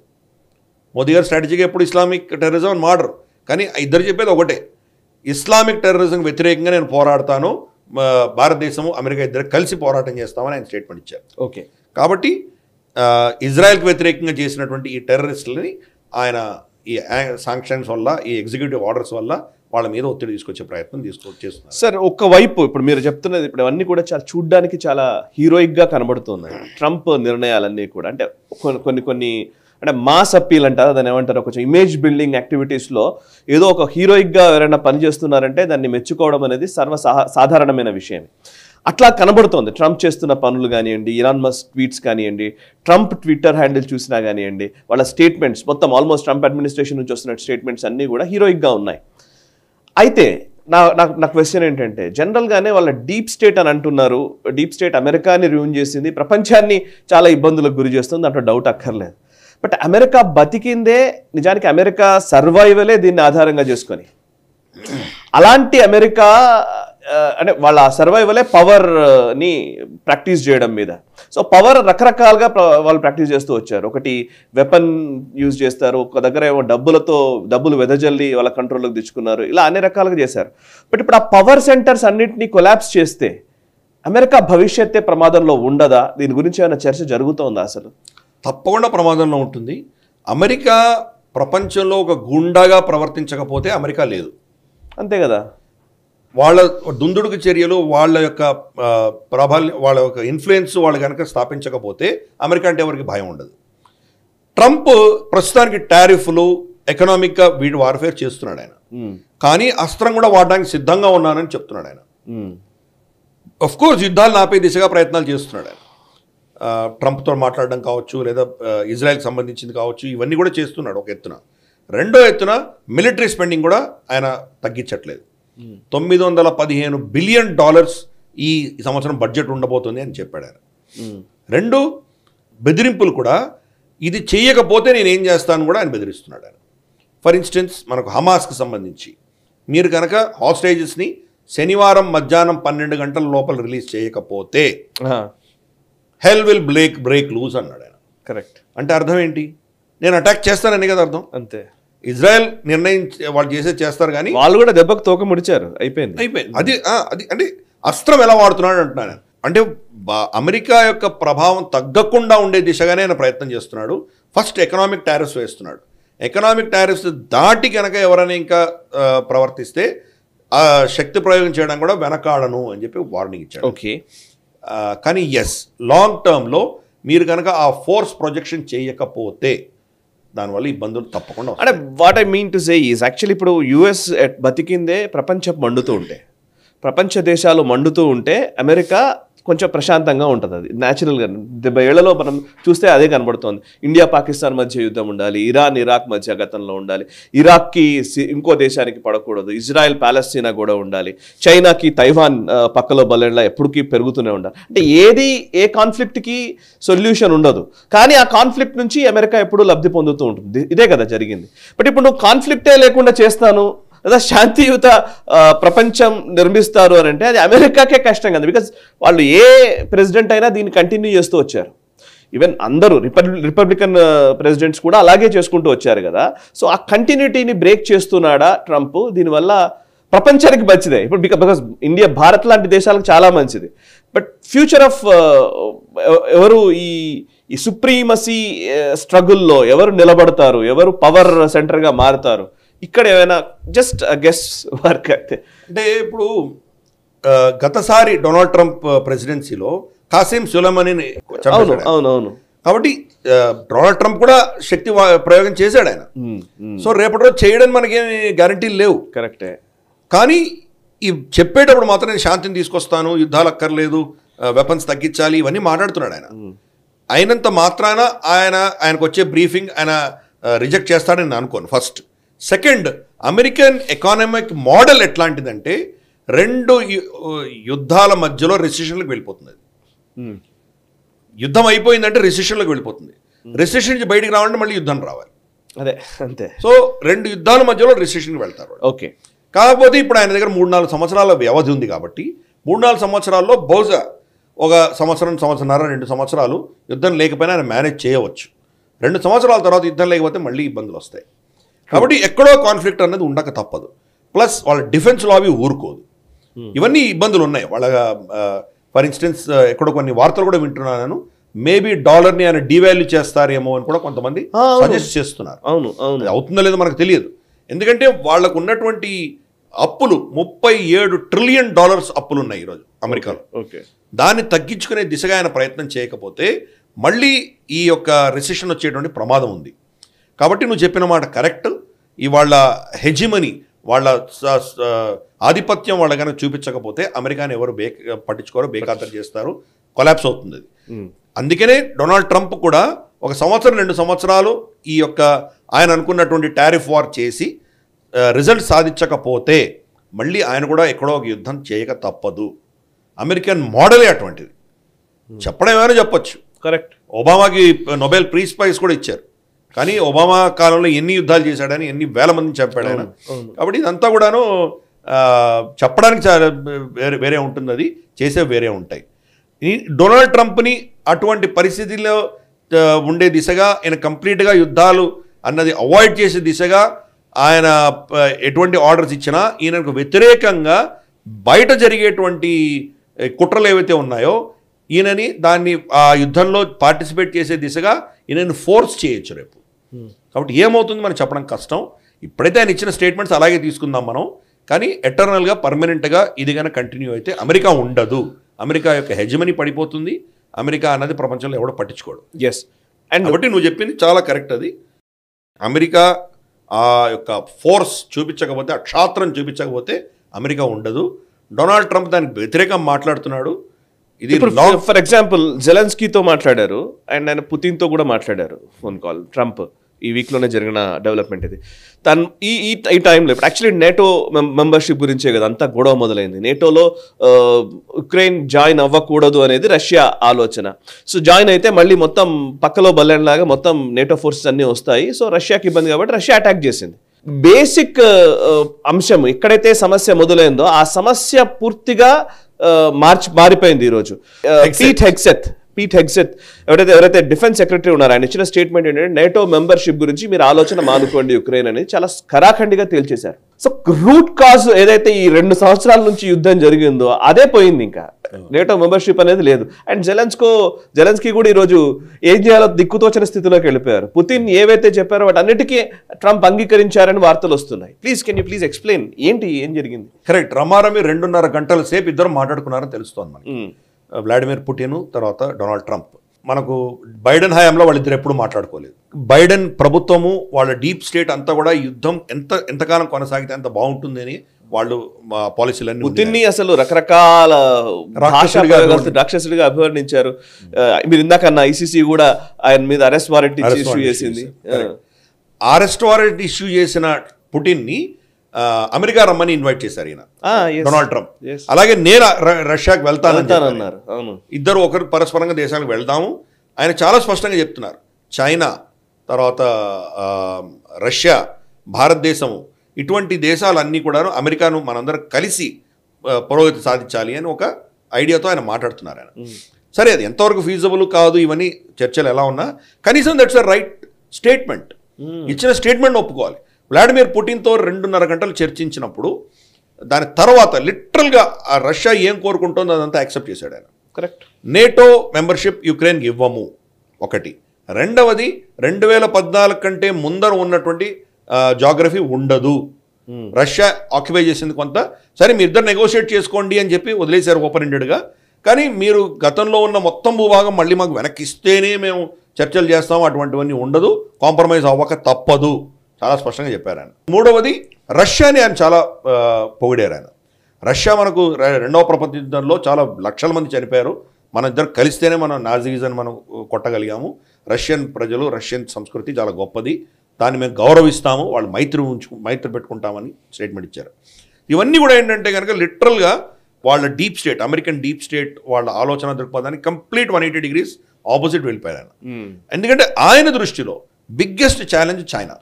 కరెక్ట్. చైనాతో సంబంధించినది కూడా ఆయన షీ జిన్పింగ్ నేను చాలా కోవిడ్ రాకముందు చాలా ఫ్రెండ్స్గా ఉండేవాళ్ళం మేము, కానీ కోవిడ్ వచ్చిన తర్వాత ఇబ్బందులు వచ్చాయి అది చెప్పి వదిలేశారు ఆయన.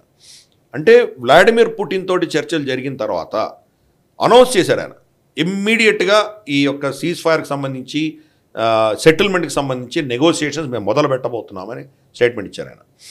దీంట్లో ఇప్పుడు నేటో కావచ్చు లేదా మనకు యూరోపియన్ యూనియన్ కావచ్చు, వీళ్ళందరూ స్టాండ్ ఎక్కడ ఉండాలో వీళ్ళకి అర్థం కాని పరిస్థితి. నాకు యాక్చువల్లీ ఇవన్నిటికంటే కూడా ఒకసారి మనం ఒకసారి స్పెషల్ షో చేయాలి. అంటే రష్యా అమెరికా ఈ 2 ఫోర్సెస్ విషయంలో ఐడియాలజికల్లీ కమ్యూనిస్టులు రష్యాని బాగా పొగుడుతూ ఉంటారు.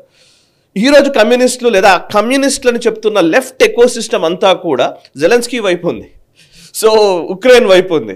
రష్యానా నిజానికి ఏ కమ్యూనిజం కరెక్టు, ఏది లెఫ్ట్, ఏది లిబరలిజము, ఎవరు సపోర్ట్ చేస్తున్నారు, ఇక్కడ పెద్ద కన్ఫ్యూజన్ ఉంది. యాక్చువల్లీ దీని మీద ఒక సపరేట్ షోనే చేయాలి సార్. డైనోసార్ శకంలో ఉన్నటువంటి భారత కమ్యూనిస్టులు రష్యాను సపోర్ట్ చేస్తున్నారు. నియో లెఫ్టిస్టులు నియో డెమోక్రాట్స్ ఎవరైతే ఉన్నారో వాళ్ళు జెలెన్స్కీని సపోర్ట్ చేస్తున్నారు ప్రపంచవ్యాప్తంగా. మన వాళ్ళు ఇక్కడ ఉన్నటువంటి కమ్యూనిస్టులు ఇంక పడగనుక ఎదగలేదు, అర్థం కావట్లేదు, పాత చింతకాయ పచ్చడి అక్కడే ఉన్నారు. ఇది ఇద్దరు ముగ్గురితో మాట్లాడాను సీరియస్లీ, అది వాళ్ళకి అర్థం కావట్లేదు. రష్యానా ఉక్రెయిన్ అంటే కొన్నిట్లలో ఉక్రెయిన్ కొన్నిట్లో రష్యా అంటున్నారు. యాక్చువల్లీ అర్థం కాక ఒక టీవీ డిబేట్లో ఒక కమ్యూనిస్ట్ ప్యానలిస్ట్ నాతో ఉన్నప్పుడు నేను రష్యాను సమర్థించాను. అప్పుడు నేటో ఎందుకు తీసుకొచ్చాడు వీడు, నేటోని వాళ్ళ బార్డర్స్ దాకా తీసుకొస్తే మరి రష్యా ఎందుకు ఊరుకుంటుంది అని నేను రష్యాను సమర్థిస్తూ మాట్లాడాను. నేను డిబేట్లో మధ్యలో బ్రేక్లో సార్ మీరు రష్యాను సమర్థించడం మేము చాలా సంతోషిస్తున్నాను సార్, మీరు రైట్ వింగర్స్ జాతీయవాదులు అయ్యి ఉండి రష్యాను సమర్థిస్తున్నందుకు మేము చాలా సంతోషిస్తున్నాం అన్నాడు. అంటే ఇక్కడ ఉన్నటువంటి కమ్యూనిస్టులు రష్యాని సపోర్ట్ చేస్తారు. కరెక్ట్. కానీ ప్రపంచవ్యాప్తంగా కమ్యూనిస్టులు, పాత లెఫ్ట్ రైట్. ఇప్పుడు ప్రపంచవ్యాప్తంగా మన జో బైడెన్ ఈ లెఫ్టిస్ట్ ఎకో సిస్టమ్ అంతా ఉంది కదా, అవును, వాళ్ళందరేమో యుక్రెయిన్ సపోర్ట్ చేస్తున్నారు. ఇది ఐడియాలజికల్ కన్ఫ్యూజన్ వాళ్ళకి విపరీతంగా ఉంది. వాళ్ళకి మనకి ఎటువంటి కన్ఫ్యూజన్ లేదు. రైట్. ఎవరి నేషనల్ ఇంట్రెస్ట్ వాళ్ళు కాపాడుకునే దిశగా వాళ్ళు ప్రయత్నం చేస్తారు. మోదీ అన్నది అదే. యాక్చువల్లీ ట్రంప్ గురించి మాట్లాడుతూ కూడా నేషనల్ ఇంట్రెస్ట్ లోనే మాట్లాడతారు మీరు. సో అది నాకు బాగా ఇష్టమైన విషయం అన్నారు ఆయన. కరెక్ట్.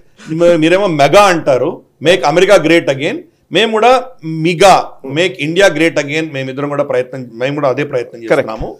మెగా మిగా రెండు కలిస్తే కనుక MAGA మగా, MIGA మీగా రెండు కలిస్తే మెగా అవుతుంది. MEGA మెగా అంటే మెగా చాలా అద్భుతంగా అవుతుంది అని చెప్పి ఆయన స్టేట్మెంట్ ఇచ్చారు. మోదీ గారికి ఈ పదాల్లో ఆయన చాలా నిష్ణాతుడు కదా, ఆయన చెప్పాడు ఆయన. సో అల్టిమేట్ గా డొనాల్డ్ ట్రంప్, వ్లాడిమిర్ పుటిన్ చర్చల వల్ల ఈ రోజు మన కనీసం ఒక సమస్యకి పరిష్కారం కనిపిస్తోంది, ఒక పరిష్కారం వస్తుందేమో అని నాకు ఆశ పుట్టింది మనకి. సరే, అంతకు ముందర అది కూడా ఆశ కూడా ఉండేది కాదు, అటువంటిది అది వచ్చింది. జెలెన్స్కీకి సంబంధించి ఒక పారాగ్రాఫ్లో కొట్టిపడేశాడు ఆయన. జెలెన్స్కీతో మాట్లాడాను నేను, ఈ చర్చలకు రావాలని, సమస్యకు పరిష్కారం ప్రాక్టికల్గా ఆలోచన చేయమని చెప్పాను నేను, అన్రియలిస్టిక్గా మాట్లాడితే కానీ అది అయ్యే పని కాదని చెప్పాను నేను అని చెప్పేసి డిస్మిస్ చేశాడు ఆయన. రైట్. జెలెన్స్కీ నుంచి వచ్చినటువంటి స్టేట్మెంట్ ఏంటంటే, ముందర పుటిన్తో మాట్లాడడం మాకు నచ్చలేదు, బాగలేదు అది అనేది స్టేట్మెంట్ ఇచ్చాడు. కానీ జెలెన్స్కీని ఎవరు పట్టించుకుంటున్నాడు ఈరోజు? అంతే. అమెరికా నుంచి ఫండింగ్ కట్ అయిపోయిందంటే మరి జెలెన్స్కీ పరిస్థితి ఏంటో మనకు తెలుసు. ఒక్కరోజు కూడా ఆయన నిలవలేనటువంటి పరిస్థితి ఆయనది. Okay, yes sir. ఇక సరే, మళ్ళీ ఇంకొక అంశంలో కూడా మోదీ ఫ్రాన్స్ టూర్ గురించి మనం మాట్లాడాలి. సో అమెరికా గురించి చాలాసేపు మాట్లాడాం, చాలా విషయాలు ఉన్నాయి కాబట్టి తప్పని పరిస్థితుల్లో ఇంకా అనేక అంశాలు మనం మాట్లాడాల్సిందే. సో డెఫినెట్లీ US టూర్ చాలా ఇంపార్టెంట్ కాబట్టి. And even Modi France tour కూడా చాలా అద్భుతంగా సాగింది. AI సమ్మిట్లో ప్రధాని నరేంద్ర మోదీ పాల్గొన్నారు. ఆర్టిఫిషియల్ ఇంటెలిజెన్స్ గురించి ఆయన ఇచ్చిన స్పీచ్ గురించి మనం ఖచ్చితంగా మాట్లాడాలి. అండ్ ఫ్రాన్స్తో పలు ఒప్పందాలు కూడా జరిగాయి. అండ్ ఫ్రాన్స్తో మన బంధం కూడా ఇంకా హైయెస్ట్ లెవెల్కి చేరుకుంది అని మన విదేశాంగ శాఖ నుంచి ఒక స్టేట్మెంట్ కూడా వచ్చింది. సో ఫ్రాన్స్ పర్యటనని మీరు ఎలా చూస్తారు, ఒకసారి బ్రీఫ్గా ఎక్స్ప్లెయిన్ చేస్తారు. భారతదేశము ఫ్రాన్స్ ఇద్దరు కలిసి ఈ ఆర్టిఫిషియల్ ఇంటెలిజెన్స్ సమ్మిట్కి హోస్ట్ చేశారు. ఓకే, వీళ్ళిద్దరు కలిసి దీన్ని చేశారు. సరే, అక్కడ మనకు అన్ని రమారమి 100 దేశాల నుంచి రిప్రజెంటేటివ్స్ వచ్చారు. దాంట్లో even JD Vance American vice president కూడా వచ్చారు అక్కడికి. బేసిక్గా ఏంటంటే నీ రెస్పాన్స్ మనం చూస్తే కనుక చైనాలో డీప్ సీక్ రాగానే లిటరల్గా మిగతా ఆర్టిఫిషియల్ ఇంటెలిజెన్స్ ప్లాట్ఫామ్స్ అన్నీ కూడా వణికిపోయాయి. లిటరల్గా డీప్ సీక్ వచ్చిన తర్వాత ఇది ఒక టోటాలిటేరియన్ రిజీమ్స్, నిరంకుశ ప్రభుత్వాల చేతుల్లోకి వెళితే దీని దుర్వినియోగమై ఇది చాలా కంటకంగా తయారయ్యేటువంటి ప్రమాదం ఉన్నది. దీనిని మానవాళికి ఉపయోగపడే దిశగా వాళ్ళ అభివృద్ధికి తోడ్పడాలి అన్నటువంటి అంశంతో ఈ చర్చలన్నీ జరిగినాయి. మోదీ గారు కూడా ఏమన్నారంటే, దీన్ని దుర్వినియోగం చేసే అవకాశాలు చాలా ఉన్నాయి. దీని యొక్క కంట్రోల్షిప్, దాని మీద సెన్సర్షిప్ కానీ, దీంట్లో మనం ఇచ్చేటువంటి డేటా కానీ ఎలా ఇస్తున్నామో దాని దిశగా ఇది ప్రభావం కూడా ఉండబోతుంది. కాబట్టి మనం అందరూ కలిసి పారదర్శకంగా దీన్ని చర్చించి వీటిని అన్నింటినీ కూడాను మానవాళి యొక్క అభ్యుదయానికి వాడుకోవాలి అన్న యాంగిల్ ఆయన తీసుకున్నారు. ప్లస్ థర్డ్ వరల్డ్ కంట్రీస్కి అంత క్షమత లేదు, వాళ్ళ దగ్గర అంత టెక్నాలజీ లేదు కాబట్టి ఓపెన్ AI సోర్స్ కింద పెట్టి వీళ్ళకి కంప్లీట్ యాక్సెస్ ఇవ్వాలి అన్న దిశగా ఆయన థర్డ్ వరల్డ్ కంట్రీస్ ఛాంపియన్గా ఆయన ప్రవర్తించి మాట్లాడారు. సరే, JD Vance ఏమో ఆయన అమెరికన్ ఫస్ట్ అన్న దిశగా, అమెరికాలో కాకుండా ఇంకెవరైనా చేస్తే కానీ మేము దాన్ని అడ్డుకుంటాము, వాళ్ళకి టెక్నాలజీ ట్రాన్స్ఫర్ చేయము, చిప్స్ ఆపేస్తాము, మా దగ్గర ఉన్నటువంటి హై ఎండ్ టెక్నాలజీ అమెరికాలో మాత్రమే ఉంటుంది, అమెరికాని బేఖాతరు చేసి ఎవరైనా చేస్తే వాళ్ళని మేము ఎదగనివ్వము, ఇటువంటి స్టేట్మెంట్స్ అని JD Vance ఇచ్చారు. కానీ కీలకమైనది ఏంటంటే కనుక ఇది మనకు చైనీస్ ఆర్టిఫిషియల్ ఇంటెలిజెన్స్ ఏదైతే వాళ్ళ ప్రోగ్రెస్ ఉన్నదో దానిని కౌంటర్ చేయడానికి డెమోక్రాటిక్ దేశాలన్నీ కూడా కలిసి వస్తున్నాయి అన్నది మేజర్ ఈ యొక్క సమ్మిట్ గురించి మనం అర్థం చేసుకోవాలి. కరెక్ట్. రెండవది, పాకిస్తాన్ లాంటి దేశాలను ఇన్వైట్ చేయలేదు ఇక్కడ. అవి కూడా టెక్నికల్ డెమోక్రసీనే, కానీ వాటిని ఇన్వైట్ చేయలేదు ఇక్కడ. అది అర్థం చేసుకోవాలి. సో దీంట్లో డెమోక్రాటిక్ దేశాలు మాత్రమే ఇన్విటేషన్, అంటే డెమోక్రాటిక్ క్రెడెన్షియల్స్ ఉన్న దేశాలకు మాత్రమే అక్కడ పెద్దపీట వేశారు. తర్వాత ఈ విజిట్లో చాలా కీలకం, సరే స్కార్పియన్ న్యూక్లియర్ సబ్మరీన్స్ సంబంధించి కానీ, రఫైల్ మన నేవల్ వర్షన్స్ గురించి కానీ, ఇతరత్ర అస్త్రాలకు సంబంధించి కూడా చర్చలు జరిగినాయి మకరాన్ తోటి. కానీ ఆప్టిక్స్ ఏంటంటే, మకరాన్ మోదీ గారిని రిసీవ్ చేసుకోవడానికి వచ్చారు ఆయన. ఇంకే అధినేతను రిసీవ్ చేసుకోవడానికి రాలేదు. ఫర్ ఇన్స్టెన్స్ మనకు జస్టిన్ ట్రూడో వచ్చారు, అక్కడ ఇలా చాలామంది వచ్చారు. వాళ్ళని ఎవరిని కూడా రిసీవ్ చేసుకోవడానికి ఇమ్మాన్యుయల్ మక్రాన్ వెళ్ళలేదు. కానీ మోదీ గారిని రిసీవ్ చేసుకోవడానికి వచ్చారు. మోదీ గారిని రిసీవ్ చేసుకోవడమే కాదు, ఈయనతో పాటు అదే ఫ్లైట్లో కూర్చొని ఇద్దరు మర్సాయికి వెళ్ళారు. మర్సాయిలో భారత దౌత్య రాయబార ఆఫీస్ని ఓపెన్ చేశారు ఇద్దరు కలిసి. తర్వాత మళ్ళీ మోదీ గారు మర్సాయి నుంచి వాషింగ్టన్ డీసీ వెళ్తుంటే ఆయనని అక్కడి నుంచి ఫేర్వెల్ ఇచ్చి సెండ్ ఆఫ్ చేసింది కూడా ఇమ్మాన్యుయల్ మక్రాన్ స్వయాన ఎయిర్పోర్ట్కి వచ్చి పంపించారు మోదీ గారిని. ఇది ఆప్టిక్స్ అందరూ చూశారు, చాలా అద్భుతంగా ఇవి జరిగినాయి. దీని వెనకాల కారణం ఏంటంటే ఒక చిన్న స్టేట్మెంట్ అందరూ ఎంతమంది గమనించారో నాకు తెలియదు, కానీ ఒక స్టేట్మెంట్ ఇష్యూ చేశారు. ఆ స్టేట్మెంట్లో ఏంటంటే both the countries will work for strategic independence అని ఒక స్టేట్మెంట్ ఇచ్చారు. స్ట్రాటజిక్ ఇండిపెండెన్స్ ఎవరికి వ్యతిరేకంగా? అమెరికాకి వ్యతిరేకంగా. ఓకే, అమెరికా పేరు చెప్పలేదు, కానీ స్ట్రాటజిక్ అటానమీ మేము మెయింటైన్ చేస్తాము అని వచ్చిన స్టేట్మెంటు అమెరికాకు వ్యతిరేకంగా. డొనాల్డ్ ట్రంప్ హయాంలో డొనాల్డ్ ట్రంప్ చేసేటువంటి చర్యలను మనం ఎలా కౌంటర్ బ్యాలెన్స్ చేయాలి అని ఇద్దరు చర్చించుకుంటున్నారు. ఈరోజు మనకు రష్యా కంటే కూడా ఎక్కువ మైత్రి ఫ్రాన్స్తో ఉన్నది. సెక్యూరిటీ కౌన్సిల్లో మనకు వ్యతిరేకంగా పాకిస్తాన్ కానీ, పాకిస్తాన్ ప్రేరేపిత చైనా కానీ, ఎవరైనా కానీ మనకు వ్యతిరేకంగా ఏ రెజల్యూషన్ తీసుకొచ్చినా దాన్ని కండ్లు మూసుకొని వీటో చేసేది ఫ్రాన్స్. రష్యా కూడా వీటో చేస్తుందో లేదో మనకు చెప్పలేం మనం, ఎందుకంటే చైనా ప్రభావం మీద, చైనా ఇన్ఫ్లుయెన్స్ తోటి కొన్నిసార్లు వాళ్ళు అబ్స్టైన్ చేయొచ్చు వీటో చేయకుండా. కానీ ఫ్రాన్స్ మాత్రం కళ్ళు మూసుకొని మన సమర్థనకి మనకు వ్యతిరేకంగా వచ్చేవాడిని కూడా వీటో చేస్తుంది అది. కాబట్టి ఈరోజు మనకు ఉన్నటువంటి దేశాల్లో ఎక్కువ మైత్రి ఎవరితోనే ఉందంటే అది ఫ్రాన్స్తోనే ఉంది. మన కరెక్ట్, చాలా క్రిటికల్ టెక్నాలజీస్ మనకు ట్రాన్స్ఫర్ చేస్తున్నారు వాళ్ళు. కాబట్టి అమెరికాని కూడా కౌంటర్ బ్యాలెన్స్ చేయడానికి మనకి ఫ్రాన్స్ చాలా మనకు కీలకం. వాళ్లకు నేటోలో, యూరోపియన్ యూనియన్లో, అమెరికన్ G7 లాంటి కూటముల్లో ఇరుక్కుపోయింది ఫ్రాన్స్.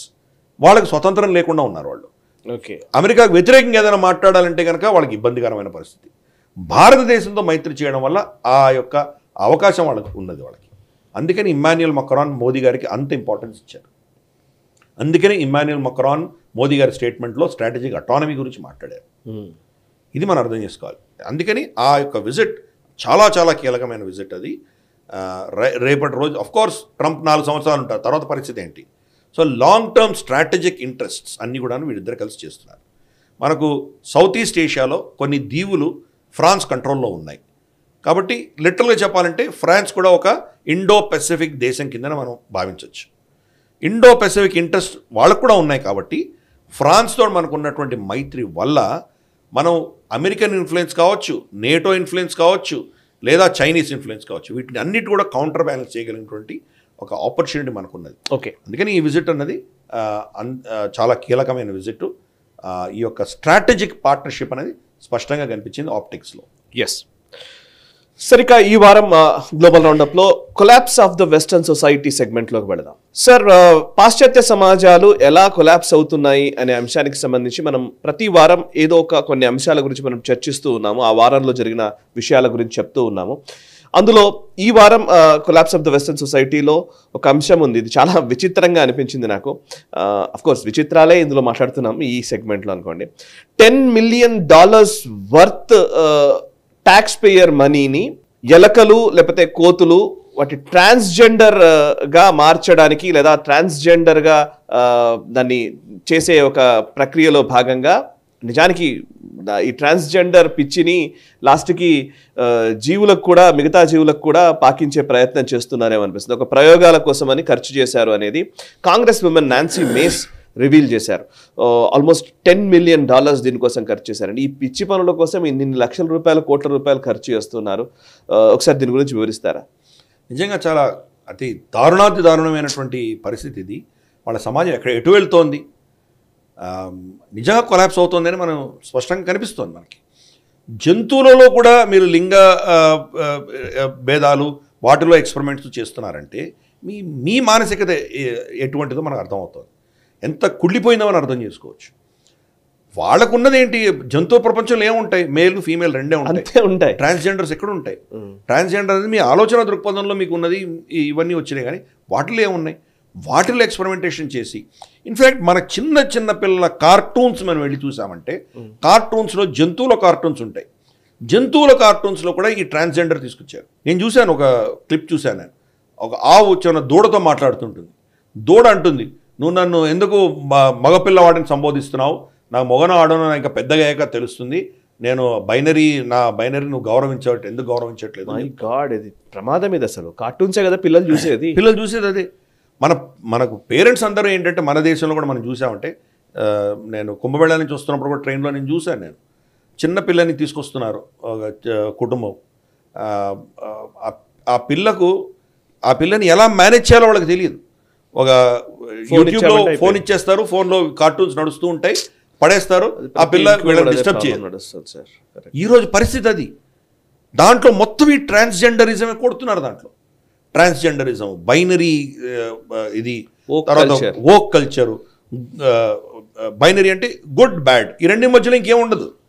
ఒకరు గుడ్ అయితే ఒకరు బ్యాడ్, అంతే. అలా ఈవెన్ మన భారతదేశంలో తయారవుతున్న కార్టూన్స్లో కూడా ఇవన్నీ వస్తున్నాయి. సో అటువంటి పిచ్చి ఎక్స్పెరిమెంట్స్ అన్నీ కూడాను ఈ American tax payer funded research జంతువులలో కూడా చేశారు వాళ్ళు. ఎంత కిరాతకమైన పరిస్థితి మనం చూస్తున్నాం, దారుణమైన పరిస్థితి. మన దేశంలో కూడా అది మనకు తెలియకనే ఆల్రెడీ మన పిల్లల్లోకి వాళ్ళు ఈ విషయాన్ని నింపుతున్నారు. తల్లిదండ్రులు వాళ్ళకి సెల్ ఫోన్ ఇచ్చేసో లేదా టీవీ రిమోట్ ఇచ్చేసి ఇదేదో కార్టూన్లే కదా హాయిగానే ఉంటుంది, పిల్లలు మనల్ని డిస్టర్బ్ చేయట్లేదు కదా అని మీరు అనుకుంటున్నారు. కానీ మీకు తెలియకుండానే మీ పిల్లల్లో ఈ భావాలన్నీ కూడా నింపుతున్నారు. ఈ అజెండా చాలా భయంకరమైన అజెండా. ఇన్ని బిలియన్స్ ఆఫ్ డాలర్స్ వాళ్ళు ఖర్చు పెట్టినప్పుడు అది పర్కులేట్ అవ్వదా? అది ట్రంప్ ఈరోజు వచ్చారు, ఇది ఆపితే కనుక ఈ ప్రభావం ఎంతకాలం ఉండబోతోంది? 4 ఏళ్ల తర్వాత ఈయన ఉండరు. 4 ఏళ్ళు అంటే ఇంత గతంలో 10 ఏళ్లుగా వీళ్ళు చేస్తున్నటువంటి ఈ ఎక్స్పెరిమెంట్స్ అన్నీ కూడా ఎంత డీప్గా పెనిట్రేట్ అయినాయో ఈయన ట్రంప్ ఓవర్ నైట్ దాన్ని ఎంత తుడిచిపెట్టలేడు కదా ఆయన. అవన్నీ బయటపడుతున్నాయి ఈరోజు. అందుకని చాలా ప్రమాదకరమైన విషయం. ఆ సమాజాలు కొలాప్స్ అవుతున్నాయి ఇటువంటి చెత్త ఎక్స్పెరిమెంట్స్ చేసి. అవన్నీ కూడా మన మీద కూడా రుద్దుతున్నారు. కాబట్టి తస్మాత్ జాగ్రత్త. మన పేరెంట్స్ కూడా, మన టీచర్స్ కూడా, మన దేశంలో కూడా ఇటువంటి అంశాలు వాళ్ళు కనుక కేర్ఫుల్గా అబ్జర్వ్ చేయకపోతే మనకు తెలియకనే మన రాబోయే జనరేషన్ అంతా కూడాను సర్వం క్షీణించి నాశనమయ్యేటువంటి ప్రమాదం మన ముందర కనిపిస్తుంది. ఓకే, ఇంకోవైపు క్లీవ్లాండ్లో ఒక క్లినిక్ వోకెస్ట్ హాస్పిటల్ అంటది. ఒకసారి వివరాలు అంటే చెప్తారా? క్లీవ్లాండ్ హాస్పిటల్ వాళ్ళు మొత్తం, ఇన్ఫ్యాక్ట్ వాళ్ళ CEO టామ్ అని ఒక ఆయన ఉన్నారు. ఆయన ఇచ్చిన స్టేట్మెంట్ ఏంటంటే హెల్త్ కేర్ అన్నది ఒక అంశం మాత్రమే అని చెప్తున్నారు. హాస్పిటల్కి హెల్త్ కేర్ కాకుండా ఇంకేముంటుందో నాకు అర్థం కాదు. హెల్త్ కేర్ అనేది మా యొక్క అజెండాలో ఒక భాగం. వాడతారు. దాంట్లో వాళ్ళు ఏంటంటే స్కిన్ కలర్ బట్టి, అంటే so called diversity, equity, inclusiveness, DEI, దీని ఆధారంగా నడిపిస్తున్నారు ఆ క్లినిక్ని. చిన్న చిన్న పిల్లలకి లింగ పరివర్తన ఆపరేషన్స్ చేస్తున్నారు వాళ్ళు. ట్రాన్స్జెండరిజం దాంట్లో నింపుతున్నారు వాళ్ళు. ఈ బైనరీలు, ప్రొనౌన్స్ అంటే హీ, హిమ్, షీ, దట్, ఇటువంటివన్నీ వాడడము, ఈ యొక్క మొత్తం DEI అజెండా అంతా వాళ్ళు తీసుకెళ్తున్నారు ముందుకి. కాబట్టి ఆ కౌంటీలో, ఆ స్టేట్లో వాళ్ళు ఓటింగ్ వేసి ఇది ఇంతకంటే ఓకెస్ట్ క్లినిక్ ఎక్కడ ఉండదు అని చెప్పి ఓటు వేసి దాన్ని ఎక్స్పోజ్ చేశారు. దాన్ని అంటే ఎక్కడికి వెళ్ళిపోయింది ఈరోజు, ఎంత దారుణంగా ఇది పెనిట్రేట్ అయిందో మొత్తం చూడొచ్చు మనం. వాళ్ళ సమాజంలో వైద్యో నారాయణ హరి అని అంటాం మనం. వైద్యం అన్నది లింగభేదాలకు అతీతంగా, వ్యక్తులకు అతీతంగా, వాళ్ళు ఎక్కడి నుంచి వచ్చారు, పురుషుడా స్త్రీయా, దీనికి అన్నిటి కూడా అతీతంగా ఒక వ్యక్తికి చికిత్స చేయవలసినటువంటి బాధ్యత ఉన్న హాస్పిటళ్ళు దాన్ని విస్మరించి ఈ లెఫ్టిస్ట్ వోక్ అజెండాను ముందుకు తీసుకెళ్తున్నారు వాళ్ళు. అంటే ఎంత ప్రమాదకరమో మనం అర్థం చేసుకోవచ్చు. ప్రమోట్ చేస్తున్నారు ట్రాన్స్జెండరిజం కావచ్చు, ఈ యొక్క LGBTQ సంబంధించిన అంశాలు కావచ్చు, చిన్న చిన్న పిల్లలలో ఈ లింగ మార్పిడి ఆపరేషన్స్ కావచ్చు, ఇటువంటివన్నీ చేస్తున్న క్లినిక్ దీన్ని ఎక్స్పోజ్ చేసే దిశగా వాళ్ళు ఓటు వేసి దీన్ని వోకెస్ట్ క్లినిక్ ఇన్ అమెరికా అని చెప్పి వాళ్ళు డిక్లేర్ చేశారు వాళ్ళు. కాబట్టి ఆ సమాజం కొలాప్స్ అవుతుందనడానికి ఇది ఒక పెద్ద ఉదాహరణ కింద మనం భావించాలి. సరే, ఈ వారం వెస్టర్న్ హిపోక్రసీ సెగ్మెంట్లోకి వెళదాం. సో పాశ్చాత్య దేశాలకు ఉన్న ద్వంద్వ ప్రమాణాల గురించి ప్రతి వారం మనం మాట్లాడుతున్నాం. ఈ వారం ఒక అంశం వచ్చింది. కేర్ స్టార్మర్, ఎవరైతే UK ప్రైమ్ మినిస్టర్ ఉన్నారో, కేర్ స్టార్మర్ నిర్ణయాలే హిపోక్రిటిక్గా కనబడుతున్నాయి. అందులో ఒకటి ఏంటంటే, పాలస్తీనా నుంచి వచ్చినటువంటి ఇమిగ్రెంట్స్కి ఇప్పుడు యుక్రెయిన్ నుంచి వచ్చిన శరణార్థులు లాగానే వీళ్ళకు కూడా చట్టాలని అమెండ్ చేసి మరి వాళ్ళకు కూడా సేఫ్గా అక్కడ ఉండడానికి కావాల్సినటువంటి అవకాశాన్ని కల్పిస్తూ ఉన్నారు. ఇంకా యూకేలో ఈ గ్రూమింగ్ గ్యాంగ్స్ గురించి మనం ఇప్పటికే మాట్లాడాము. ఎంతమంది రెఫ్యూజీ పేరిట వచ్చి అక్కడ ఇల్లీగల్ ఇమిగ్రెంట్స్గా వచ్చి చాలామంది వాళ్ళు ఆధిపత్యం చెలాయిస్తున్న సందర్భాలు ఉన్నాయి. బట్ అదే సమయంలో భారతీయ రెస్టారెంట్ల పైన ఓవైపు ఇంకోవైపు దాడులు చేస్తూ ఉన్నారు. భారతీయులకు ఒక న్యాయము, లేదా పాలస్తీనా నుంచి వచ్చినటువంటి వాళ్లకు, లేదా యుక్రెయిన్ నుంచి వచ్చినటువంటి వాళ్లకు, లేదా సిరియా నుంచి వచ్చినటువంటి వాళ్లకు ఒక న్యాయమా అన్నది ఒకసారి చెప్తారా? మనం అందుకనే వెస్టర్న్ హిపోక్రసీ అని సెక్షన్ పెట్టిన దానికి కారణమే వాళ్ళు ఇచ్చేటువంటి నీతి వాక్యాలు, నీతి వచనాలు ఏవైతే ఉంటాయో దానికి వాళ్ళు చేసేదానికి ఉన్న కాంట్రాస్ట్ చూపించడానికి మనం ఈ సెక్షన్ పెట్టుకున్నాం. మనకేమో మైనారిటీలను చూడాలి, మైనారిటీలకి మనం రక్షణ కలిగించాలి, మీ దేశంలో మైనారిటీలకు రక్షణ లేదు, ఈ లెక్చర్లు ఇచ్చేటువంటి కియర్ స్టార్మర్ కంప్లీట్గా ఇస్లామిక్ అజెండా తోటే వెళ్తున్నాడని స్పష్టంగా అర్థమవుతుంది మనకి. గతంలో అక్కడ ఉన్నటువంటి వైట్ యూకే క్రిస్టియన్స్ మీరు కంప్లీట్గా వీళ్ళకి సమర్థన ఇస్తున్నారని చెప్పి వాళ్ళ మీద అక్కడ రాయట్స్ జరిగితే వీళ్ళని అరెస్ట్ చేసి వీళ్ళని జైల్లో పెట్టారు. కానీ ముస్లిం మూకల్ని వాళ్ళు ఏం చేయలేదు. రెండవది మనకు ఈవెన్ మన దీంట్లో కూడా వరంగల్లో కూడా నా చిన్నప్పుడు చూశాను, హన్మకొండలో బస్ స్టాండ్ మధ్యలో నిలబడి ఒకతను బైబిల్ చదువుతూ ఉండేవాడు. సో ఓపెన్గా పబ్లిక్లో క్రిస్టియానిటీని కన్వర్ట్ చేయడము, ప్రొపగేట్ చేయడం అన్నది వాళ్ళ దేశాల్లో ఎప్పటి నుంచో ఉన్నది. అలాగే యూకేలో పబ్లిక్గా ఒకతను బైబిల్ చదువుతున్నట్టు నన్ను తీసుకెళ్ళి అరెస్ట్ చేశారు. అంటే అక్కడ చుట్టుపక్కల ఉన్నటువంటి ముస్లిమ్స్ ఇమిగ్రెంట్స్ ఎవరైతే ఉన్నారో వాళ్ళు బాధపడకూడదని చెప్పి అరెస్ట్ చేయడం మొదలుపెట్టాడు. అంటే ఈ నీతులు మనకు చెప్పిన నీతులు మరి వాళ్ళు పాటించేది ఏంటి? లేటెస్ట్గా ఇప్పుడు చూస్తే కనుక యుక్రెయిన్లో నుంచి వచ్చినటువంటి విస్థాపితులకు సంబంధించి ఒక చట్టం ఉండేది.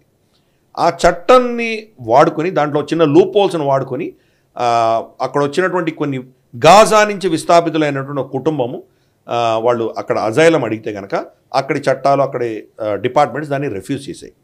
మీకు అధికారం లేదు, మేము వెనక్కి పంపించాలి అని చెప్పి వాళ్ళు స్టేట్మెంట్ ఇస్తే కియర్ స్టార్మర్ ప్రభుత్వం వచ్చి దాన్ని అమెండ్మెంట్స్ తీసుకొచ్చి వాళ్ళు ఆ దేశంలో ఉండే దిశగా వాళ్ళకు మొత్తం సమర్థన ఇచ్చింది వాళ్ళకి.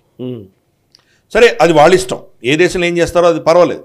కానీ ముస్లిమ్స్ అయినటువంటి ఈ పాలస్తీనియన్కి మీరు ఇచ్చిన సమర్థన హిందువుల యొక్క రెస్టారెంట్స్కి మీరు ఎందుకు ఇవ్వట్లేదు? ఇల్లీగల్ ఇమిగ్రెంట్స్ అందరినీ ఒకటేలా చూడాలి కదా మీరు. కానీ అక్కడ ఉన్నటువంటి భారతీయ రెస్టారెంట్స్ ఏవైతే ఉన్నాయో లండన్లో అక్కడ రైడ్ చేసి అక్కడ ఇల్లీగల్గా వచ్చిన వాళ్ళందరినీ నేను వెనక్కి పంపిస్తాను అని చెప్పి ఆయన ప్రయత్నం చేస్తున్నాడు. అన్ఫార్చునేట్గా ఆయనకి కియర్ స్టార్మర్కి ఏమైందంటే అక్కడ హిందూ పేర్లు ఉంటాయి రెస్టారెంట్స్, కానీ రన్ చేసేది Pakistanis, Bangladeshis. Correct. Illegal immigration అక్కడి నుంచి వస్తుంది. భారతదేశం నుంచి రావట్లేదు నేను అనట్లేదు, భారతదేశం నుంచి కూడా ఇల్లీగల్గా వెళ్ళిన వాళ్ళు ఉన్నారు, లేరని నేను అనట్లేదు. కానీ ఈ రెస్టారెంట్స్ అని వాళ్ళు రన్ చేస్తున్నారు. ఈ కంప్లీట్ హిపోక్రసీ యొక్క కియర్ స్టార్మర్ యొక్క హిపోక్రసీ స్పష్టంగా కనిపిస్తుంది ఇక్కడ. అంటే హిందూ పేరుంది కాబట్టి నువ్వు టార్గెట్ చేస్తున్నాను. ఫర్ ఇన్స్టెన్స్ అదేదో ద రాజ్ రెస్టారెంట్ ఉంటుంది, అంటే బ్రిటిష్ రాజ్ అంటే పాకిస్తాను, బంగ్లాదేశ్ కూడా బ్రిటిష్ రాజ్లో భాగమే కదా, అంతే. హిందూ పేరు ఉంటుంది అక్కడ. మన ఏదో థార్ రెస్టారెంట్ అని ఉంటుంది, థార్ డెజర్ట్ మనకు ఉన్నది. సో ఇటువంటి పేర్లు, సూడో పేర్లు పెట్టుకొని నడిపించుకుంటుంటారు. అటువంటి వాటిలో వెళ్ళి రైడ్ చేశాడు. అంటే అదే కనుక ఇస్లామిక్ పేరు ఉంటే కనుక సమర్థిస్తున్నాను. ఎంత హిపోక్రసీ. కరెక్ట్. బ్రిటిష్ వాళ్ళు ఎప్పటి నుంచో హిపోక్రైట్సే వాళ్ళు. ఈవెన్ మన మీద ఆధిపత్యం చెలాయించినప్పుడు కూడా, బ్రిటిష్ సామ్రాజ్యం ఉన్నప్పుడు కూడా ముస్లిమ్స్నే వాళ్ళు ఎక్కువ ఫేవర్ చేశారు. హిందువులకు వ్యతిరేకంగానే వాళ్ళు చట్టాలన్నీ తీసుకొచ్చారు. గతంలో ఎండోమెంట్స్ యాక్ట్ తీసుకొచ్చారు, హిందూ ఎండోమెంట్స్ యాక్ట్. కానీ ముస్లిం ప్రాపర్టీస్కి ఇంత వాళ్ళ ఎటువంటి చట్టం అప్పుడు తీసుకురాలేదు. ఫైనల్గా పాకిస్తాన్ని క్రియేట్ చేశారు, కానీ హిందువుల అక్కడ ఉన్నటువంటి హిందువుల గురించి వాళ్ళు ఏం పట్టించుకోలేదు. కాబట్టి ఇదంతా కూడా అంటే వాళ్ళ వెస్టర్న్ హిపోక్రసీలో భాగం ఇది. వాళ్ళ నీతి ప్రవచనాలు ఒక విధంగా ఉంటాయి, వాళ్ళ దేశంలో వాళ్ళు చేసేటువంటి పనులన్నీ కంప్లీట్ ఆపోజిట్గా ఉంటాయి. Yes, right sir. Thank you very much Mamidi Giridhar గారు. చాలా విషయాలు మీరు అద్భుతంగా ఎక్స్ప్లెయిన్ చేశారు sir. Thank you very much. So చూసారు కదా, ఇది ఈ వారం గ్లోబల్ రౌండప్. వచ్చే వారం గ్లోబల్ రౌండప్లో మళ్ళీ కలుద్దాము. 184వ ఎపిసోడ్ ఇది. ఈ ఎపిసోడ్ మీకు నచ్చినట్టయితే వెంటనే లైక్ చేయండి, 10 మందికి షేర్ చేయండి. మీ కమెంట్స్ ద్వారా మీ అభిప్రాయాలు మాతో పంచుకోండి. మనసా వాచా కర్మణ దేశహితం కోసం పరితపించే నేషనలిస్ట్ గ్రూప్ ఆఫ్ ఛానల్స్ని సబ్స్క్రైబ్ చేసుకొని జాతీయవాద జర్నలిజాన్ని ప్రోత్సహించండి. Thank you very much. ఈ వీడియో మీకు నచ్చినట్టయితే లైక్ చేయండి, 10 మందికి షేర్ చేయండి. అలాగే కామెంట్ల రూపంలో మీ అభిప్రాయాలను మాతో పంచుకోండి. Nationalist hub group of channels ను సబ్స్క్రైబ్ చేసుకుని తెలుగునాట జాతీయవాద జర్నలిజాన్ని ప్రోత్సహించండి. ఈ వీడియో కింద ఉన్న బెల్ ఐకాన్ పై క్లిక్ చేయడం మర్చిపోవద్దు.